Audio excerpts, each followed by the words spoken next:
Okay चलिए फिर show की शुरुआत करेंगे और श्रेया वीरूर में रहेंगे आपके साथ अगले 1.5 घंटे। और आज के इस टफ ट्रेडिंग सेशन की, और ये ऑलमोस्ट एक पैटर्न बन गया है। आप देखिए एक पिंग पोंग की तरह मार्केट चलता हुआ। मैं रिकवरी की बात कर रहा था, लेकिन वो भी अब थोड़ी सी फीकी होती हुई। इस हफ्ते बाज़ार का ट्रेंड देखिए आप, एक दिन ऊपर एक दिन नीचे। और आईटी यहाँ पर एक क्लियर कट एक मूव आया जिसने आज बाज़ार का एक ट्रेंड तोड़ा। और सबसे इंटरेस्टिंग आज की जो डेवलपमेंट थी वो थी कोफोज। शानदार नंबर्स के बावजूद कोफोज का स्टॉक 8% नीचे। आपको बता रहा है वो कि किस तरीके का मार्केट में इस समय आईटी में प्रेशर है। और परसिस्टेंट उसके नंबर्स वीक थे, समझ में आता है। 8% के करीब परसिस्टेंट टूटा और ख़राब गाइडेंस की वजह से। आई थिंक सबसे इंपॉर्टेंट फैक्टर शायद यही था, जो इन्फोसिस की ख़राब गाइडेंस थी उसकी वजह से इन्फोसिस का स्टॉक आज, फॉरगेट अबाउट गेंस, आज एक्चुअली लॉसेस के साथ करीब 1.5%। बस एक चीज़ ये है कि बैंक निफ्टी ये अभी भी रिलेटिवली स्ट्रांग है, कमज़ोर नहीं है। तो ये एक शायद यहाँ पर एक positive factor. Shreya Veeru, good afternoon. Good afternoon. बिल्कुल, कल जहाँ पे शानदार तेज़ी हमने देखी मार्केट में, क्लोजिंग भी अच्छी हुई और आज ओपनिंग भी देखें आप तो ठीक थी, लेकिन जाते जाते मार्केट अभी गिरकर ही कारोबार कर रहा है। Nifty, bank Nifty, broader market में भी इम्पैक्ट पेन नज़र आ रहा है। क्या कारण है इसके पीछे का? मेजरली आईटी स्पेस जिस तरीके से टूटा वो एक कारण है। ये स्क्रिप्ट कैसे बदल गई? सुबह तो ठीक ठाक परफॉर्मेंस दिखा रहा था मार्केट, अभी तस्वीर कुछ और बयां कर रही है। सही सवाल पूछा आपने जी। कि स्क्रिप्ट कैसे बदली। सोच के कुछ आया था, कुछ और हो गया मार्केट में। वो श्रेया, आपने पिक्चर देखी है चाचा भतीजा? आई एम श्योर वीरू ने देखी होगी। वो धर्मेंद्र थे उसमें, रणधीर कपूर और योगिता बाली थे। तो उसमें वो योगिता बाली देखती हैं कि वो गाड़ी पे जा रही होती हैं, देखते हैं कि वो रणधीर कपूर घोड़ा लेके जा रहे होते हैं। तो कहते हैं कि मुझे घोड़ा चलाना है। बोले कि नहीं, उससे पहले आपको सीखना होगा। बोले नहीं, मैंने किताब पढ़ी है। तो बोलते हैं कि आपने पढ़ी होगी, घोड़े ने नहीं पढ़ी। तो अभी जो स्क्रिप्ट हम लेकर आए थे मार्केट की, वो हमारी स्क्रिप्ट थी। मार्केट की स्क्रिप्ट थोड़ी ना आती है ना, तो मार्केट तो अपने हिसाब से चलेगा। लेकिन आपका सवाल वाजिब है। अच्छा, जब सुबह हमने एक बात की थी कि इन्फोसिस की गाइडेंस को लेकर, मैं सच बताऊं तो सुबह एक व्यू ये था कि इन्फोसिस की गाइडेंस मुझे ख़राब लगी थी और उसकी वजह से पूरे सेक्टर पर दबाव पड़ सकता है। लेकिन इतना दबाव पड़ जाएगा इतना नहीं सोचा था। लेकिन फिर ये मार्केट है और इन्फोसिस की गाइडेंस अगर आप देखें टेक्निकली वो ऊपर नहीं है, वो नीचे है। ये बात सुबह मैंने एक्सप्लेन की थी। उन्होंने 0 to 3% को बढ़ाकर 1 to 3% किया था। ये ना एक क्यूटनेस वाली बात है। 1% तो 0 का 1 कर, 0 तो वैसे ही नहीं होना था ना। आप 3% तो इस क्वार्टर में वैसे ही ग्रो कर चुके हैं, तो 0 का तो कोई मतलब नहीं है। 3% वाला क्यों नहीं बढ़ाया? और उसमें भी एक्चुअली एक्विजिशन इंक्लूडेड था। अगर वो ऑर्गेनिक गाइडेंस की अगर आप बात करें सिर्फ, तो उसका कोई मतलब नहीं था। और आई थिंक इसकी वजह से जैसे थोड़ा सा मार्केट के ऊपर प्रेशर आया। और अगर आप एक्विजिशन को छोड़ दें तो एक्चुअली ऊपर वाला गाइडेंस का रेंज जो है वो कम किया गया है, बढ़ाया नहीं गया है। और इसीलिए आज मार्केट ने आईटी सेक्टर की, जैसे वीरू यूज़ करते हैं ना टर्म, तहजीब से पिटाई करी। आज आईटी में अच्छी पिटाई हुई। ये व्यू मेरा एक आज जो थोड़ा सा एक मैं ज़रूर मानूंगा गलत पड़ा। मुझे एक व्यू ये लग रहा था कि आज शायद आईटी में बॉटम बन जाएगा इन्फोसिस के नंबर्स के साथ। वो नहीं हुआ। और क्लियरली क्योंकि मार्केट को शायद अब आगे का डर लग रहा है, जो मर्जी है, ओवर रिएक्शन कह लें या जो मर्जी कह लें, लेकिन ये फैक्ट है। लेकिन दूसरी तरफ बैंक निफ्टी अभी भी रिलेटिवली स्ट्रांग है, तो वो ठीक ठाक है। अप्रोच जहाँ तक है, इंडेक्स पर निफ्टी पर सपोर्ट जोन रहेगा आपका 24,950 से 25,000 के करीब। और बैंक निफ्टी पर रेजिस्टेंस रहेगा 25,150 से 25,200 का। बैंक निफ्टी की जहाँ तक बात है, यहाँ पर सपोर्ट 56,800 पर और रेजिस्टेंस करीब 57,500 पर रहेगी। Veeru, good afternoon. Individual stock specific क्या मूव्स रहे आज? अनुज, गुड आफ्टरनून। सही बताऊं तो अनुज, आज स्टॉक स्पेसिफिक एक्शन भी बहुत स्टेबल नहीं लग रहा है। आई मीन यकीन मानिए, आज आईटी बैकफुट पे आ गया। बैंक निफ्टी थोड़ा सिंक हुआ, लेकिन सिंक होकर रिकवर होता हुआ। लेकिन जो स्टॉक्स चल रहे हैं वो सिंपली शॉर्ट कवरिंग के सहारे। अब आप देखिए कैनरा बैंक, जहाँ पे नंबर्स का भी इम्पैक्ट है, 113 रुपये पर ट्रेड करता हुआ, बट अच्छी स्ट्रेंथ है। लेकिन again it's only I think short covering, तो मैं कह नहीं सकता वो स्टैट्स का। लेकिन जहाँ पे फिर भी डायरेक्शन फर्म है वो है अभी तक health care space. Look S Fortis 2.5% ऊपर, 847 एट ऑल टाइम हाई। अभी भी कन्विक्शन में बाजार की कोई कमी नहीं है, ऑल टाइम हाई पे ट्रेड करता हुआ। उसके बाद लेके आइए आप प्लीज़ इसी स्पेस का, that's max health care. Max health care अभी इस वक्त 1270 पे ट्रेड करता हुआ। हालांकि इंटरडे हाई से रिट्रेस हुआ है, पर फिर भी प्लेसमेंट, एवरेजेस से इसका आई थिंक का डिस्टेंस, ओ आई एडिशंस सब काफ़ी स्ट्रॉन्ग है। और एक स्टॉक और रखना चाहूँगा जहाँ पे आज अच्छा मूव है और मतलब ट्रेजेक्ट्री अच्छी है, वो है टाटा मोटर्स। अटेम्प्ट लिया 700 को क्रॉस करने का, क्रॉस नहीं कर पाया, लेकिन आज इसने 100 EMA को क्रॉस करने का एक अटेम्प्ट लिया। अच्छी शॉर्ट कवरिंग, सिर्फ शॉर्ट कवरिंग की। तो एक ये है जिसको नज़र रखिएगा, clear cut case of breakout. But फिर भी अनुज आज ना मतलब स्टॉक स्पेसिफिक एक्शन भी बहुत इंप्रेस नहीं कर रहा है। अनुज ये आईटी के प्रेशर को अब ये बाजार हैंडल कैसे करेगा? क्योंकि जिस प्रकार का निफ्टी आईटी का ब्रेकडाउन है, जिस तरीके से बाजार रिएक्ट कर रहा है नंबर्स पे, जैसे कि आपने कहा सिंपली इन्फोसिस ने जो किया उससे बाजार बिल्कुल ही अगर आप देखें आज डिप्रेस्ड है। कोफोज को देखिए, परसिस्टेंट को देखिए, इस प्रेशर को हम हैंडल कैसे करेंगे अब? बहुत अच्छा सवाल है आपका वीरू, और एक चीज़ तो क्लियर हो गई यहाँ पर, और क्योंकि आईटी बाज़ार का दूसरा सबसे बड़ा सेक्टर है, ये सवाल लाजमी भी है आपका, क्योंकि पहली बात तो मुझे लग रही है कि आज थोड़ा सा मार्केट ने ओवर रिएक्ट किया है। आई थिंक इस तरीके से पनिश करने का कोई मतलब नहीं था, खासतौर से कोफोज को। बाकियों को मैं समझ सकता हूँ, परसिस्टेंट का मैं समझ सकता हूँ कि महंगा स्टॉक है और नंबर अच्छे नहीं आए। कोफोज भी महंगा स्टॉक है, लेकिन उनके तो नंबर्स अच्छे, तो आज सुबह मैनेजमेंट की कमेंट्री भी अच्छी, तो उन्होंने कहा ऐसा कोई वन ऑफ नहीं है। तो थोड़ा तो मार्केट में आज मुझे लग रहा है कि ओवर रिएक्शन भी, और ऐसा भी नहीं कि कोई बहुत ज़्यादा प्री पोजिशनिंग थी। अगर आप किसी भी स्टॉक में देख लें इनमें से, इन्फोसिस में कुछ हद तक आप कह सकते हैं कि थोड़ी प्री पोजिशनिंग थी, उसके अलावा किसी स्टॉक में प्री पोजिशनिंग बहुत ज़्यादा थी नहीं। अब इसको कैसे हैंडल करें, आई थिंक ये बहुत टफ है मार्केट के लिए। अच्छा, एक और चीज़, आज देखिए नेस्ले के भी ख़राब नंबर आ गए, तो मार्केट को एक और पॉकेट से प्रेशर मिल गया एफएमसीजी से, क्योंकि आप ये एक्सपेक्ट करते हैं कि एटलीस्ट एफएमसीजी, ऑटोज़, ये कुछ सेक्टर्स होंगे जो थोड़ा सा आपको एक पॉजिटिविटी देंगे, वो भी पॉजिटिविटी नहीं मिल रही। तो ऑब्वियसली आईटी का तो प्रेशर है, लेकिन आज जिस तरीके से एफएमसीजी का एक प्रेशर आया, आई थिंक उसका भी एक का थोड़ा सा इम्पैक्ट यहाँ पर देखने को मिल रहा है। चलिए शेयर के पास चलते हैं और आज के ट्रेंडिंग स्टॉक्स की बात करते हैं। कार्यक्रम को क्रमशः बताइए जी। लेकिन उससे पहले एक सवाल ये कि हालांकि थोड़ा मुझे बैंक निफ्टी बेहतर स्थिति में नज़र आ रहा है कंपेयर करें निफ्टी से, आपकी एनालिसिस क्या कहती है? बैंक निफ्टी क्या बेटर पोजीशन में है और क्या यहाँ से और इम्प्रूवमेंट की संभावनाएं दिख रही है आपको? देखिए, बैंक निफ्टी पर आज भी अप्रोच यही थी कि डिप्स में बाय करें 56,800 के स्टॉप लॉस के साथ। 57,000 के करीब की डिप मिले तो उसमें बाय करें 56,800 के स्टॉप के साथ। एज ऑफ नाउ वो इंटैक्ट है श्रेया।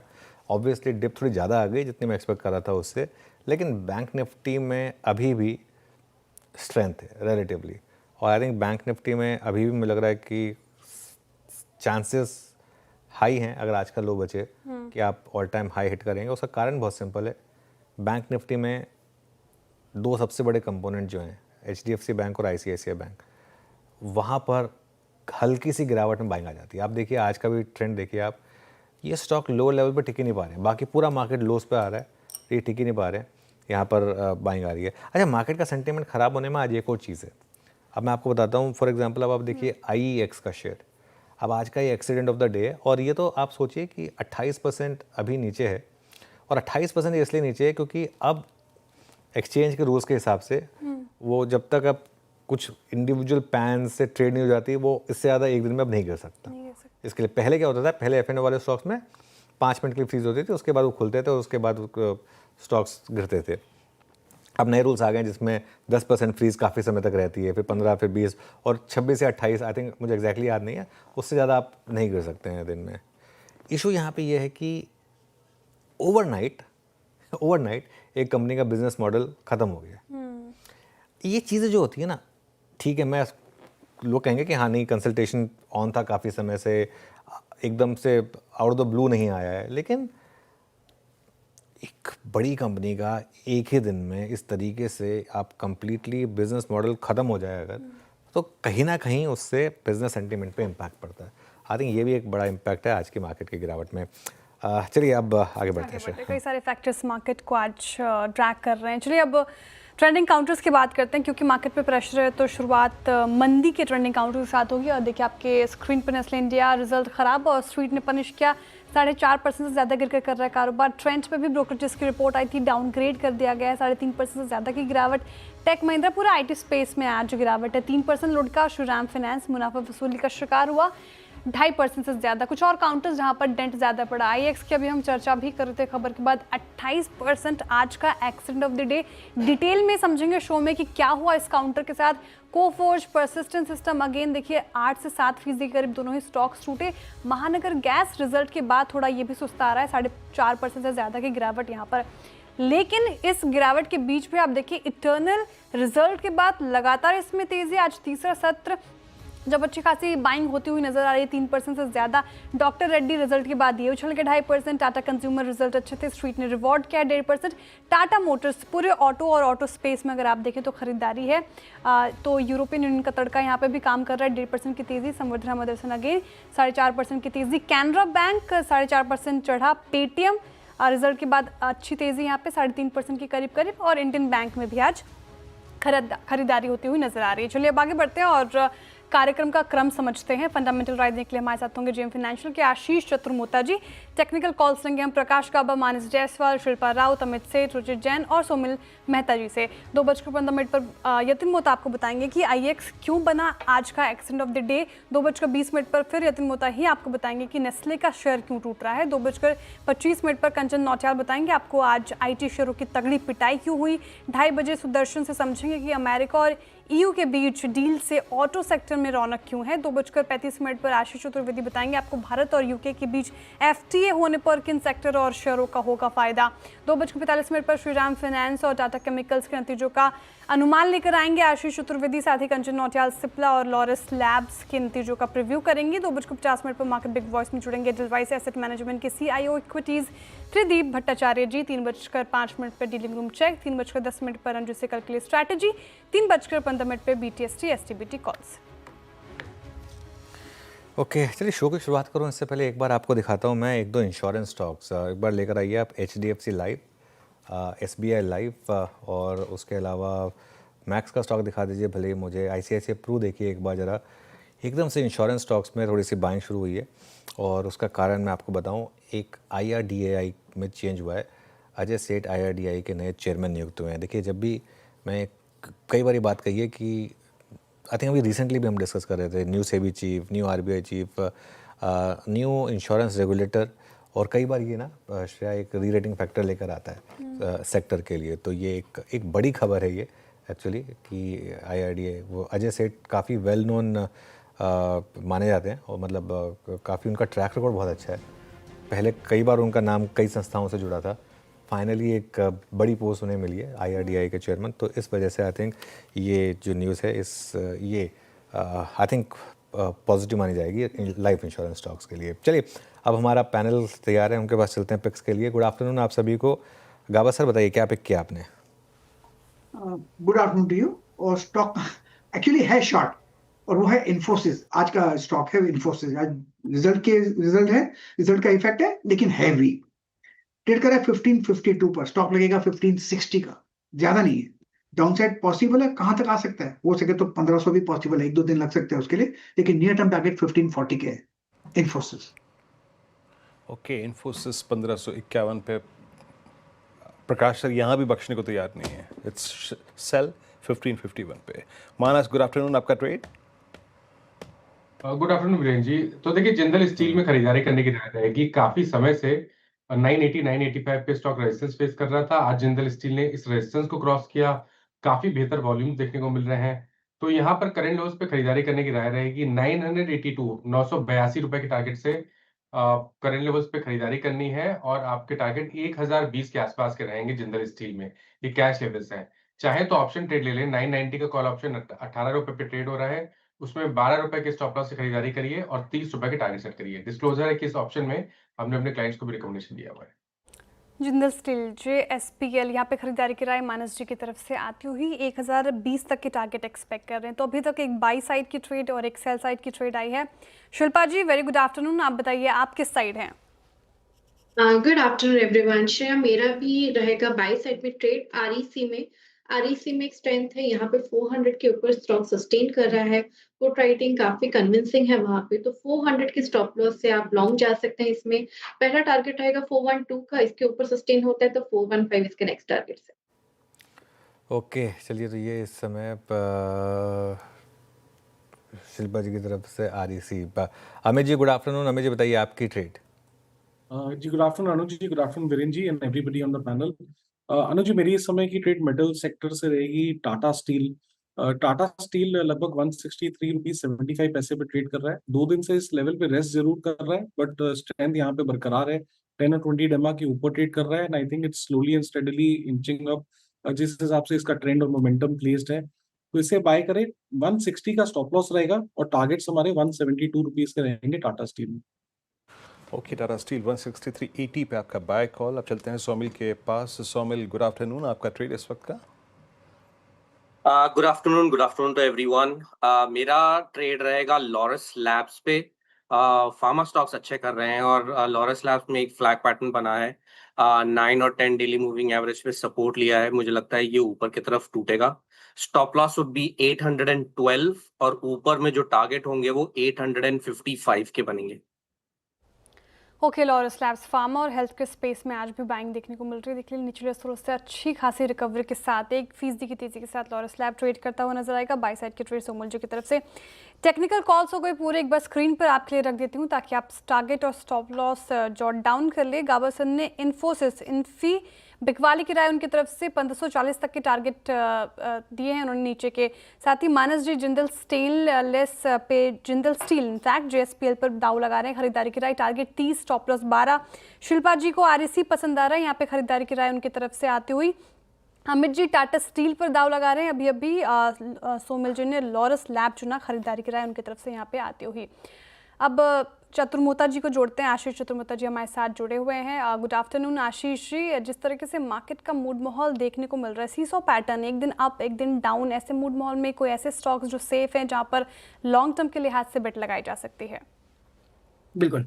Good afternoon Shreya. तो देखिए, जो थीम 2-3 थीम हमें काफ़ी पसंद आ रही है। वहाँ पर हमें EMS की जो थीम है वो काफ़ी अच्छी लगती है। साथ ही साथ CDMO अपॉर्चुनिटीज़ काफ़ी अच्छी लगती है, जैसे कि अभी लॉरस की बात चल रही थी। लॉरस हमें काफ़ी पसंद आता है। और तीसरा जो हमें लगता है कि स्पेसिफिकली कुछ कैपिटल मार्केट्स की थीम हमें काफ़ी हमें इंटरेस्टिंग लगती है। तो इस तरह के मार्केट में आप बहुत ज़्यादा सेक्टर्स या कंपनीज पर दाम नहीं लगा सकते, क्योंकि एक मार्केट में वोलेटिलिटी बनी हुई है। बहुत ही स्टॉक स्पेसिफिक, सेक्टर स्पेसिफिक इस समय पे एक ट्रेंड यहाँ पर बनता हुआ नजर आ रहा है। अब अगर से इसी क्रम में हम बात करें, तो हमें लगता है सबसे पहले हम पूरे जो EMS स्पेस है उस पर हमारा एक रुझान बना हुआ है, और वहां पर हमें लगता है डिक्सन टेक्नोलॉजीज जो कंपनी है वो काफी अच्छी लग रही है। डिक्सन टेक्नोलॉजीज हमें इसलिए अच्छी लगती है क्योंकि यहाँ पर पे जिस तरह से कंपनी ने एक एक्विजिशन किया, साथ ही साथ एक JV किए, तो ये कंपनी की जो मार्जिन प्रोफाइल है वो हमें लगता है आने वाले समय में काफी इंप्रूव होती हुई नजर आएगी। जो करेंटली कंपनी EBITDA मार्जिन 3.5% के आसपास बना रही है, वो 4.7 तक जाती हुई आने वाले समय में नजर आएगी। तो हमने देखा कि अब ये मोबाइल जो बना रहे हैं उसके साथ साथ कैमरा के अंदर में भी अब इनका एक इंटीग्रेशन अभी करने की कोशिश कर रहे हैं, और जिसके चलते इनकी पूरी जो मार्जिन प्रोफाइल है कंपनी की इंप्रूव होती हुई नजर आएगी। और इस क्वार्टर में जो नंबर्स भी आए वो बहुत ही इंकरेजिंग थे। ना कि सिर्फ डिक्सन के, पर आपने देखा सिरमा SGS करके एक जो कंपनी है जो हम PCB के लिए जिसके बारे में कई बार चर्चा भी की, इस कंपनी के भी नंबर्स काफी इंकरेजिंग आए। तो ये जो पूरा स्पेस है वो काफी बजिंग लगता है। सेक्टर इटसेल्फ मुझे लगता है 35 से 40% ग्रोथ आने वाले कुछ सालों तक दिखाता हुआ नजर आएगा। तो ये स्पेस काफी प्रॉमिसिंग है। और अगर से इसमें डिक्सन की बात करूं, तो डिक्सन हमें एक बहुत बढ़िया बेहतरीन स्टॉक लगता है। मंथली चार्ट पर एक बड़े ब्रेकआउट्स भी यहाँ पर नजर आ रहे हैं। तो मेरा मानना है 16,500 पे स्टॉक का एक अच्छा बेस, और ये बेस अगर से स्टॉक मेंटेन रखता है तो मैं समझता हूँ 18,500 तक की ट्रेजेक्ट्री टेक्निकली भी डिक्सन टेक्नोलॉजीज के अंदर में देखने को नजर आ सकता है। डिक्सन आपकी स्क्रीन पे आज भी स्ट्रॉन्ग फर्म। आशीष जी की कॉल और पोस्ट अर्निंग्स जो इसका मूव है वो और स्टेबल हो गया, स्ट्रॉन्ग हो गया। और एक बात याद रखिएगा, अगर आप इसको चेस भी कर रहे हैं, 28 अप्रैल 20 मई ये लगभग 2 स्विंग्स थे जो हाई नहीं पार हो पा रहे थे, अब ये उसको पार करता है। सो टेक्निकली अब इसके बाद अब वही हर्डल है जो फरवरी आप समझिएगा कि दिसंबर के हाईज थे, ऑल टाइम हाई डिक्सन का स्टेबल प्राइस बिहेवियर। अच्छा, अब आते हैं निफ्टी बैंक पे। अगर आप कुछ देर के लिए निफ्टी IT की वोलेटिलिटी, निफ्टी का क्रैक होना, अपने बेसिस को तोड़कर 10-20 डेमा को, उस शोरगुल से अगर आप हटकर निफ्टी बैंक को देखें ना, मैं अल्टीमेटली अपने प्रश्न के लिए भूमिका बना रहा हूँ, फिर भी अच्छा था। और आज का लो एग्जैक्टली 20 डे एक्सपोनेंशियल एवरेज था। अब आते हैं स्टॉक फ्यूचर्स पे, ट्रांसलेट कर देते हैं इस डिस्कशन को। लुक एट बंधन बैंक। बंधन बैंक उन शेयरों में से है जो अभी भी बहुत स्टेबल है, स्ट्रॉन्ग है। शिल्पा जी, आपकी राय क्या कहती है? 183.99 आपकी स्क्रीन पर, ये अभी भी डी हाई पे ट्रेड कर रहा है। ये उन स्टेबल काउंटर्स में से है पिछले एक महीने में जो कि हायर ट्रेजेक्टरीज को होल्ड कर रहे हैं। आपका टेक इस पे? अभी भी शॉर्ट कवरिंग अच्छी, अभी भी डे हाई पर ट्रेड करता हुआ, आपका टेक इसमें स्विंग प्रोस्पेक्टिव से? जी बिल्कुल वीरेंद्र जी, यहाँ पे 180 के स्टॉप लॉस से आप अभी भी लॉन्ग जा सकते हैं। 185-86 पे इसका एक पहला एक थोड़ा-सा रेजिस्टेंस आ सकता है। अगर इसको क्रॉस करता है तो 192 इसके नेक्स्ट टारगेट्स हो जाएँगे। तो आपको करना है तो आप 180 के स्टॉप लॉस से फ्यूचर्स में भी लॉन्ग बने रह सकते हैं, या फिर ऑप्शंस के थ्रू ट्रेड करना है तो 185 का कॉल ऑप्शन जो ₹2.80 में ट्रेड कर रहा है, आप इसमें भी पार्टिसिपेट कर सकते हैं। वहाँ पे भी स्टॉप लॉस आप ₹2 का मेंटेन कीजिए and look for targets of 5 से लेके 6 के बीच। ओके, चलिए अब बात करते हैं आज के एक्सीडेंट ऑफ द डे की। IEX 28% down. और ध्यान रखिएगा, एक्चुअली अगर वो रूल ना होता, वो पैन कार्ड्स वाला और वो सर्किट वाला, तो शायद ये आज 40-50% भी नीचे हो सकता था, क्योंकि न्यूज़ ही ऐसी आई थी। यतीन से समझते हैं फिर से एक बार ऐसा क्या हुआ। और कैश मार्केट में देखिए क्या ज़बरदस्त वॉल्यूम है। F&O में ऑब्वियसली वॉल्यूम काफ़ी कम है क्योंकि वो बैन में है। यतीन बताइए। Good afternoon. Good afternoon. और IEX क्लियरली आज जो 25-30% की गिरावट आपने देखी है वो CRC के सर्कुलर के बाद शेयर में आपको एक बड़ा पैनिक आता हुआ नज़र पड़ रहा है। CRC के निर्देशों के हिसाब से मार्केट कपलिंग को अब लागू कर दिया जाएगा और डे अहेड मार्केट यानी DAM में आपको जनवरी 2026 से लागू करनी होगी मार्केट कपलिंग। मार्केट कपलिंग जो है क्या होता है? मार्केट कपलिंग का मतलब ये है कि बहुत सारे एक्सचेंजेस जो बिजली के कारोबार में हैं उनको एक सिंगल क्लियरेंस प्राइस डिस्कवर करना होगा, और एक प्राइस मैकेनिज्म के जरिए अगर प्राइस जब डिस्कवर हो जाता है तो सभी एक्सचेंज पे आप अपनी बोलियां एक ही प्राइस से ले और दे सकते हैं। इसका मतलब ये है कि IEX जिसके पास एक बड़ी मार्केट शेयर है पूरे के पूरे DM मार्केट में और दूसरे प्रोडक्ट्स में, क्योंकि क्लियरिंग प्राइस एक हो जाएगा तो ज़रूरी नहीं आप IEX पे ट्रेड करें, आप दूसरे एक्सचेंजेस पे भी ट्रेड कर सकते हैं। और जो एक्सचेंज पे ट्रांजैक्शन कॉस्ट कम हो और जो एक्सचेंज से आपके रिलेशनशिप हो वहाँ आप जाके मार्केट क्लियर कराइए। तो IEX की लिक्विडिटी और जो स्केल है उसका कुछ फ़ायदा नहीं रह जाएगा, जिसके कारण अर्निंग्स पे ब्रोकरेजेस एस्टिमेट कर रहे हैं 30 से 50% का इम्पैक्ट FY 26-27 में आता हुआ नज़र पड़ सकता है। और बहुत सारे ब्रोकरेजेस ने, जैसे कि बर्नस्टीन ने अपना टारगेट काट के अब 122 रुपये कर दिया है। तो बढ़ते हुए कंपटीशन में और ये जो मार्केट कपलिंग को क्लियरेंस मिल गया है, जो बहुत टाइम से कंपनी के ऊपर ओवरहैंग बना हुआ था, फाइनली अब हो गया है, जिसके कारण एक बड़ा झटका IEX के अर्निंग्स को और ओवरऑल एक्सचेंज वॉल्यूम को लगता हुआ नज़र पड़ रहा है। बिल्कुल, और काफ़ी बड़ा झटका है लगता हुआ। आप आशीष, क्या भी होगा आपका IEX को लेकर? बिल्कुल, तो अनुज हमारा व्यू भी इस पे नेगेटिव है, और और इसकी हमने एक दो बार चर्चा भी की जब हम एक्सचेंजेस के ऊपर काफ़ी पॉजिटिव थे, तो इस एक पर्टिकुलर सेगमेंट पे हमने हमेशा इसको अवॉइड किया। और मेरा ये मानना है कि जो एक मार्केट कपलिंग की न्यूज़ है, एक तो 99% मार्केट शेयर जो है वो IEX के पास है, और इस तरह की न्यूज़ के बाद एक संभावना ये हो सकती है कि जो 3 एक्सचेंजेस आएँगे वो कहीं न कहीं इक्वल मार्केट शेयर हो सकता है। अब इक्वल मार्केट शेयर ना भी हो, और तब भी अगर से एक सिग्निफिकेंट मार्केट शेयर जो है वो दूसरे प्लेयर्स के पास जाए, तो ये कहीं न कहीं IEX के लिए एक बहुत बड़ा डेंट हो सकता है। उसकी विजिबिलिटी, अर्निंग विजिबिलिटी के ऊपर एक बहुत बड़ा डेंट हो सकता है। तो मुझे लगता है कि इसमें कोई भी तरह की बॉटम फिशिंग करना, या इसको कि ये स्टॉक 230 240 का स्टॉक 130 पे मिल रहा है और इसलिए इसको डिप में लेने मैं समझता हूँ उससे बचना चाहिए, और शायद कल भी कोई डिप आए तो भी उससे भी मुझे लगता है ओवरऑल इस स्टॉक से अब एक दूरी बनाए रखना चाहिए। IEX से दूरी बनाने की सलाह फिलहाल। खबर ही ऐसी, और स्ट्रीट ने जिस तरीके से रिएक्ट किया है, अभी फिलहाल अवॉइड की सलाह। एक और स्टॉक की बात करते हैं, नेस्ले। इनफैक्ट आप देखिए पूरा FMCG ही पेन में है। 1% के करीब इंडेक्स गिरकर कारोबार करता हुआ नजर आएगा, और नतीजे जब आए तो नतीजे ख़राब ही आ रहे। कोलेट के नतीजे देखे हमने, नेस्ले के नतीजे भी काफ़ी ख़राब, और स्ट्रीट ने पनिश किया है। डेलो के आसपास कारोबार करता हुआ नजर आएगा, 5% की गिरावट। लेकिन क्या हुआ ऐसा रिजल्ट में, ये समझाने के लिए यतिन जी मौजूद हैं। यतिन जी बताइए, क्या रही कमेंट्री, क्यों गिर रहा है ये स्टॉक आज? देखिए, 3 चीज़ें एनालाइज करेंगे तो सबसे पहले अगर रिजल्ट्स की बात करें तो एक्सपेक्टेशन से बिलो है। जो ऑपरेटिंग परफॉर्मेंस है कंपनी का ख़राब हुआ है, क्योंकि कॉफ़ी, दूध और कोको यानी जो चॉकलेट के दाम हैं ये बढ़ने के कारण कॉस्ट पे एक बड़ी असर देखने को मिली है। कंपनी ने नए मैगी के प्लांट्स भी कमीशन किए हैं क्वार्टर में, तो उनका सेटअप कॉस्ट भी आपको इस क्वार्टर के रिजल्ट को फीका करता हुआ नजर पड़ रहा है। इनफैक्ट इनके ग्रॉस मार्जिन्स लगभग 2% से घटते हुए आपको नजर पड़ रहे हैं, और एबिटा मार्जिन्स की बात करें तो लगभग 23.25% के आसपास का जो मार्जिन फिगर था पिछले साल का, ये घट के 1.5% घट के बराबर 21.6% के आसपास आता हुआ नजर पड़ रहा है। कंपनी के हिसाब से आगे जाके जिस हिसाब से बारिश अच्छी हो रही है, शायद दूध के दाम गिर सकते हैं, आगे जाके कोको और कॉफ़ी के प्राइसेस में भी सॉफ्टनेस है, जिसके कारण ओवरऑल मार्जिन सुधरने की उम्मीद मैनेजमेंट कर रहा है। वॉल्यूम ग्रोथ की बात करें तो 0 से 3% के आसपास का अनुमान था और 3% जो अपर एंड है एक्सपेक्टेशन का, उसके तर्ज पे आपको आता हुआ नजर पड़ रहा है वॉल्यूम ग्रोथ।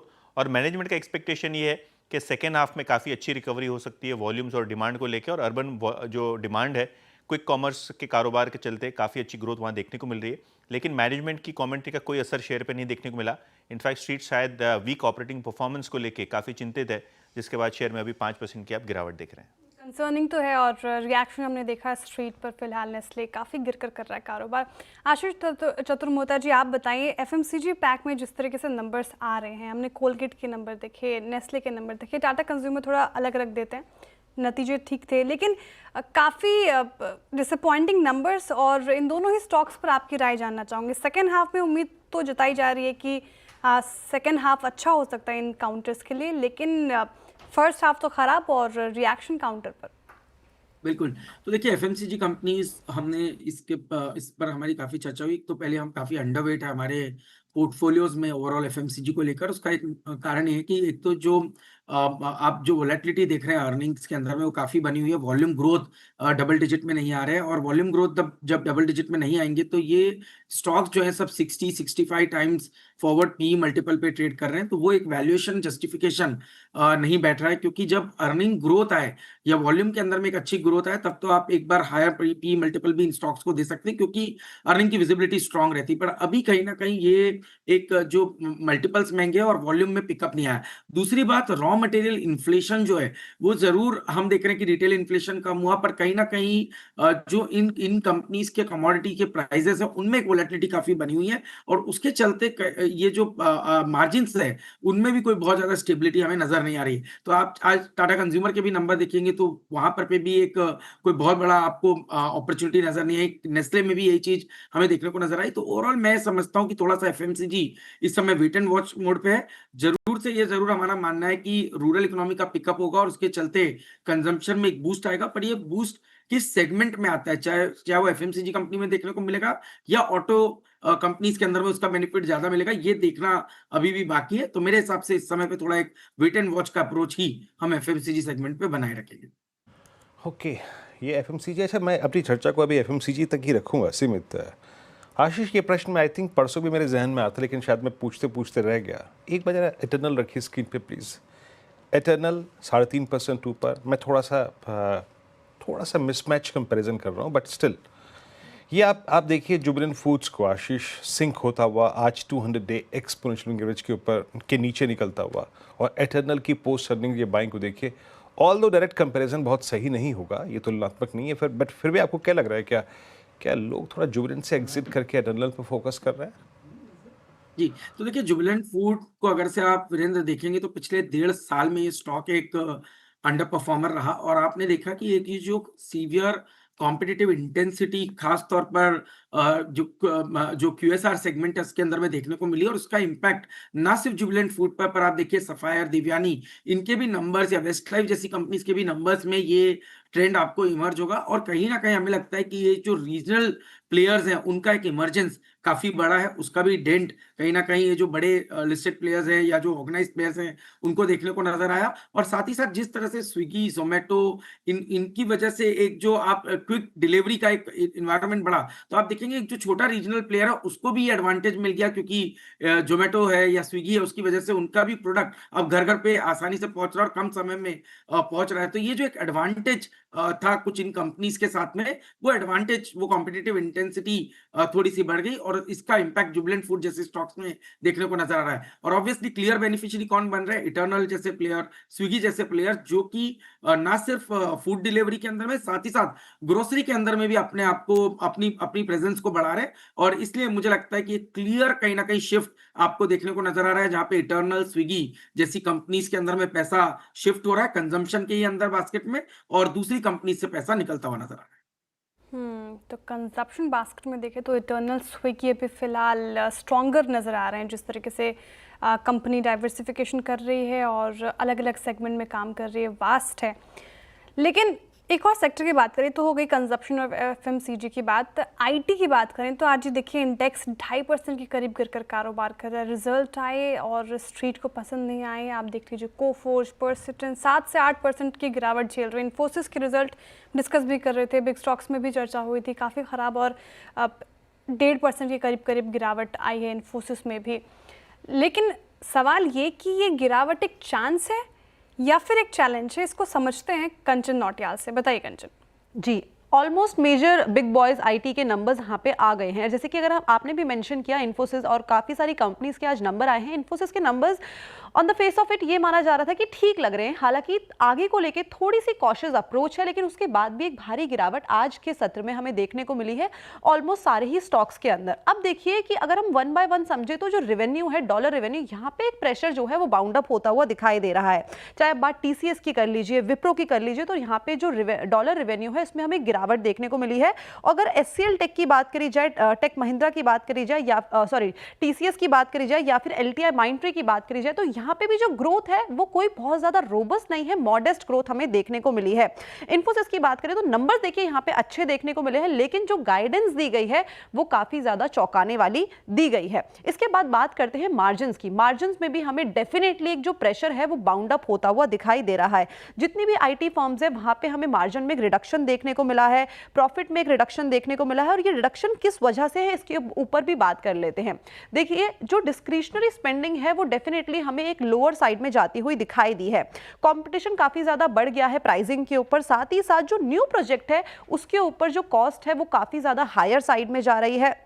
एम्प्लॉय का यूटिलाइजेशन है वो काफ़ी ज़्यादा हमें कम देखने को मिल रहा है, और कंपनियां कहीं ना कहीं इस टाइम पे जो स्ट्रैटेजिक इन्वेस्टमेंट है वो भी करती हुई नजर आ रही है। मिसाल के तौर पे हमने रिसेंटली देखा था कि एचसीएल टेक ने करी थी। इसके बाद मैं आपको एक चार्ट दिखाती हूँ जिससे आपको समझ में आएगा कि क्वार्टर ऑन क्वार्टर बेसिस में कितने बेसिस पॉइंट्स की हमें चेंज देखने को मिला है। अगर इन्फोसिस की ही बात कर लें तो देखिए पिछले साल अगर हम Q3 की बात करें तो Q2 के कंपेरिजन में केवल 20 बेसिस पॉइंट्स का यहाँ पे उछाल देखने को मिला था, लेकिन Q4 में 30 बेसिस पॉइंट्स की गिरावट, और Q1 में इस अभी जो हमने नंबर देखे हैं 20 बेसिस पॉइंट्स की क्वार्टर ऑन क्वार्टर बेसिस में गिरावट यहाँ पे भी देखने को हमें मिली थी।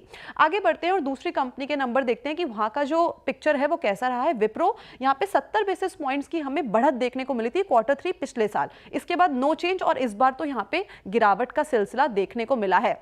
अगर इसके अलावा दूसरी कंपनी की बात करी जाए, अगर हम टीसीएस की ही बात कर ले तो पिक्चर वहां पे भी कुछ इसी तरीके की ही दिखाई दे रही है। पहले 40 बेसिस पॉइंट्स की बढ़त, उसके बाद 30 बेसिस पॉइंट्स की गिरावट, और यहाँ पे भी हमें कोई बड़ा चेंज आता हुआ नहीं दिखाई दिया। और एचसीएल टेक के अगर आप देखें तो देखिए लास्ट में यहाँ पे 170 बेसिस पॉइंट्स की सीधी सीधी जो है गिरावट देखने को मिली है। मानना यह है कि जो डील पाइपलाइन है वो तो रोबस्ट है, लेकिन जो एग्जीक्यूशन है वो काफी ज्यादा इस टाइम पे स्लोअर साइड में जाता हुआ दिखाई दे रहा है।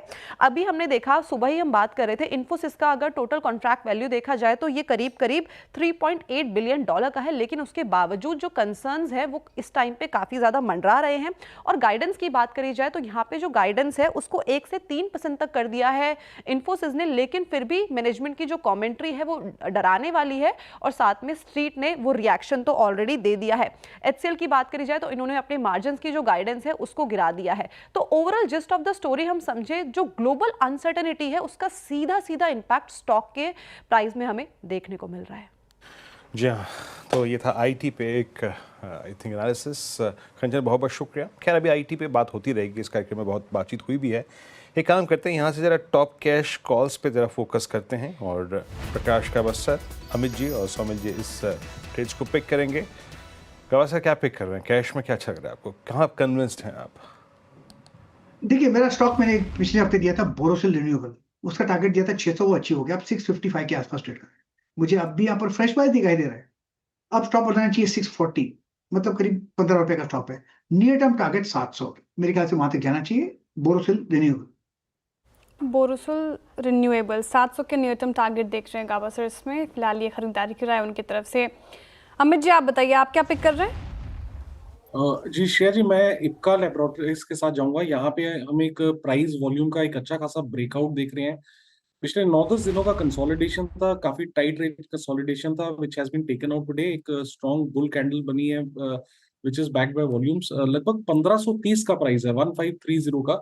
इसे बाय करें। 1490 का स्टॉप लॉस रहेगा और हमारे टारगेट्स रहेंगे 1620 रुपए के। ओके, और ये हो गया इप का लैब। सोमिल जी का ट्रेड पिक करते हैं। सोमिल जी क्या पिक कर रहे हैं आप कैश में? मेरा कैश कॉल होगा फार्मा से। अगेन फार्मा स्टॉक्स बहुत अच्छे लग रहे हैं। अजंता फार्मा मैंने पिक किया है। एक फ्लैग पैटर्न बना है, मैं एक्सपेक्ट कर रहा हूँ कि वो ऊपर की तरफ टूटेगा। आज बहुत अच्छा मोमेंटम है, ग्रेट सेटअप, पूरा का पूरा सेक्टर अच्छा लग रहा है। So stop loss would be 2718 और टारगेट होगा 3000। ओके, अजंता फार्मा ये पिक कर रहे हैं सोमल जी। टॉप कैश कॉल हो गई पूरी अच्छी खासी तेज़ी के साथ, 3.25% की तेज़ी के साथ डे हाई पर कारोबार करता हुआ नजर आएगा। इनफैक्ट पूरा फार्मा और हेल्थ केयर स्पेस, ना कि सिर्फ आज आप देखें, कल के सत्र में हम डिस्कशन कर रहे थे, यहाँ पे बाइंग नज़र आई है हमें। हेल्थ केयर स्पेस से देख लीजिए, इपका लैब अभी अमित जी ने भी चुना है। फोर्टिस देख लीजिए, डॉक्टर रेड्डी, शानदार नतीजे अच्छे थे। ब्रोकरेजेस भी काफ़ी बुलिश नज़र आ रहे थे, तो स्ट्रीट ने रिवॉर्ड किया। ल्यूपिन, मैक्स हेल्थ सभी में अच्छी खासी बाइंग, और लॉरस लैब भी हमारे पैनल में डिस्कस हो चुका है, पिक हो चुका है। एक बार डॉक्टर रेड्डी का चार्ट रखते हैं। 2% की करीब यहाँ पे तेज़ी देखने को मिलेगी। रिजल्ट ठीक ठाक हैं, 1300 तक के तो टारगेट अभी ज़्यादा दूर नज़र नहीं आ रहे। बताइए गाबा सर, डॉक्टर रेड्डीज ये स्टॉक कैसा लग रहा है चार्ट्स पे? यहाँ पे जिन लेवल पे कारोबार कर रहे हैं, फ्रेश बाइंग की सलाह होगी या फिर अभी थोड़ा रुके, और जिनके पास है उनको क्या हिदायत? सुबह एक अच्छी जगह थी खरीदने की, अब ट्रेड कर रहा है 1272 पर। अपर रीजन में थोड़ा सेलिंग प्रेशर है, बाई मोड पर तो है लेकिन जगह अच्छी नहीं है। अगर किसी को लेना है तो ले सकते हैं। स्टॉप लगाना पड़ेगा 1260 का, मतलब 12 रुपए के करीब। क्या ये 1300 तक जा सकता है? पॉसिबल, कल तक जा सकता है, क्योंकि आज इस क्षेत्र में एक अपमूव है, लेकिन ये जगह मुझे पसंद नहीं खरीदने की। Okay doctor Reddy's. अच्छा, अब रुचित जैन इस कार्यक्रम में जुड़ चुके हैं। आइए उनका एक टेक्निकल पर्सपेक्टिव लेते हैं। रुचित नमस्कार। वैसे तो इस बाजार में ट्रेड निकालना मुश्किल है, लेकिन रीत है तो पूछूंगा ही, क्या पिक कर रहे हैं इस वक्त? जी नमस्ते, very good afternoon Virendra ji. Definitely एक टाइम वाइज करेक्टिव फेज में है, जो जिसे हम कंसोलिडेशन भी कहते हैं मार्केट्स, नो, तो काफी स्टॉक स्पेसिफिक अपॉर्चुनिटीज ही देख रहे हैं हम भी। वीरेंद्र स्टॉक्स, जिंदाल स्टील के चार्ट स्ट्रक्चर्स काफी बेहतर नजर आ रहे हैं। पिछले 2 महीने से देखिए तो स्टॉक एक कंसोलिडेशन फेज में था, जहाँ पे जब भी ये स्टॉक 980 के आसपास आता था तो वहां पे हडल बनता था। रिसेंटली डिप्स पे 50 डीएमए के आसपास सपोर्ट बेस बनाया और एक असेंडिंग ट्राइंगल का पैटर्न का फॉर्मेशन था, जिसका ब्रेकआउट आज ये स्टॉक ने दिया है।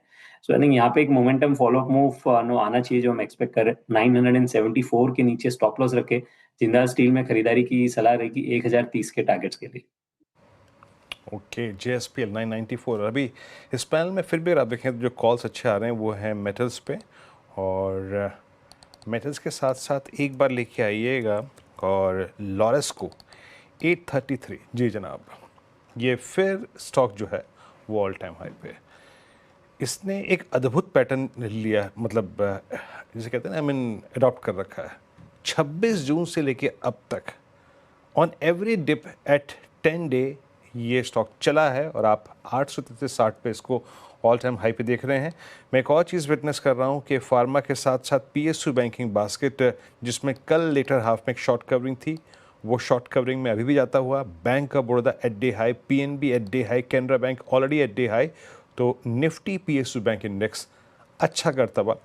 और एक और चीज़, कुछ जो पॉकेट्स हैं जो अच्छा कर रही हैं, उसमें मतलब उनमें स्ट्रेंथ अच्छी है। एक बार एक स्टॉक और लेके आइएगा, दैट्स अल्ट्राटेक सीमेंट। मैं थोड़ा सा अल्ट्राटेक सीमेंट को देखना चाह रहा था क्या कर रहा है। 12351 मानस। मैं एक इसमें एंट्री पॉइंट तलाशने की बात कर रहा था। सबसे स्ट्रॉन्ग स्ट्रक्चर, ओवर हीटेड था, थोड़ी कूलिंग ऑफ हुई, आज 20 डे वहाँ पे एक पुल बैक ले रहा है। मैं ये पॉइंट है क्या अल्ट्राटेक को कंसिडर करने के लिए, अगर आपको स्ट्रेंथ को प्ले करना है तो? देखिए, 2 चीज़ें हैं। अगर आज की जो क्लोजिंग है वो 12,350 के ऊपर आ गई, तो शायद आपको रिकवरी देखने को मिल सकती है। लेकिन अगर ऐसा हुआ नहीं और 20 डे मूविंग एवरेज के नीचे क्लोज हुआ स्टॉक, 12,290 के नीचे क्लोज हुआ, तो फिर गिरावट बढ़ेगी। उस केस में 12,000 तक के भाव भी देखने को मिल जाएँगे। तो आई थिंक करंट लेवल्स पे नहीं, तो आज का क्लोजिंग देख लेंगे, उसके बाद ही यहाँ पर डिसीजन लेंगे कि स्टॉक को खरीदना है या नहीं खरीदना है।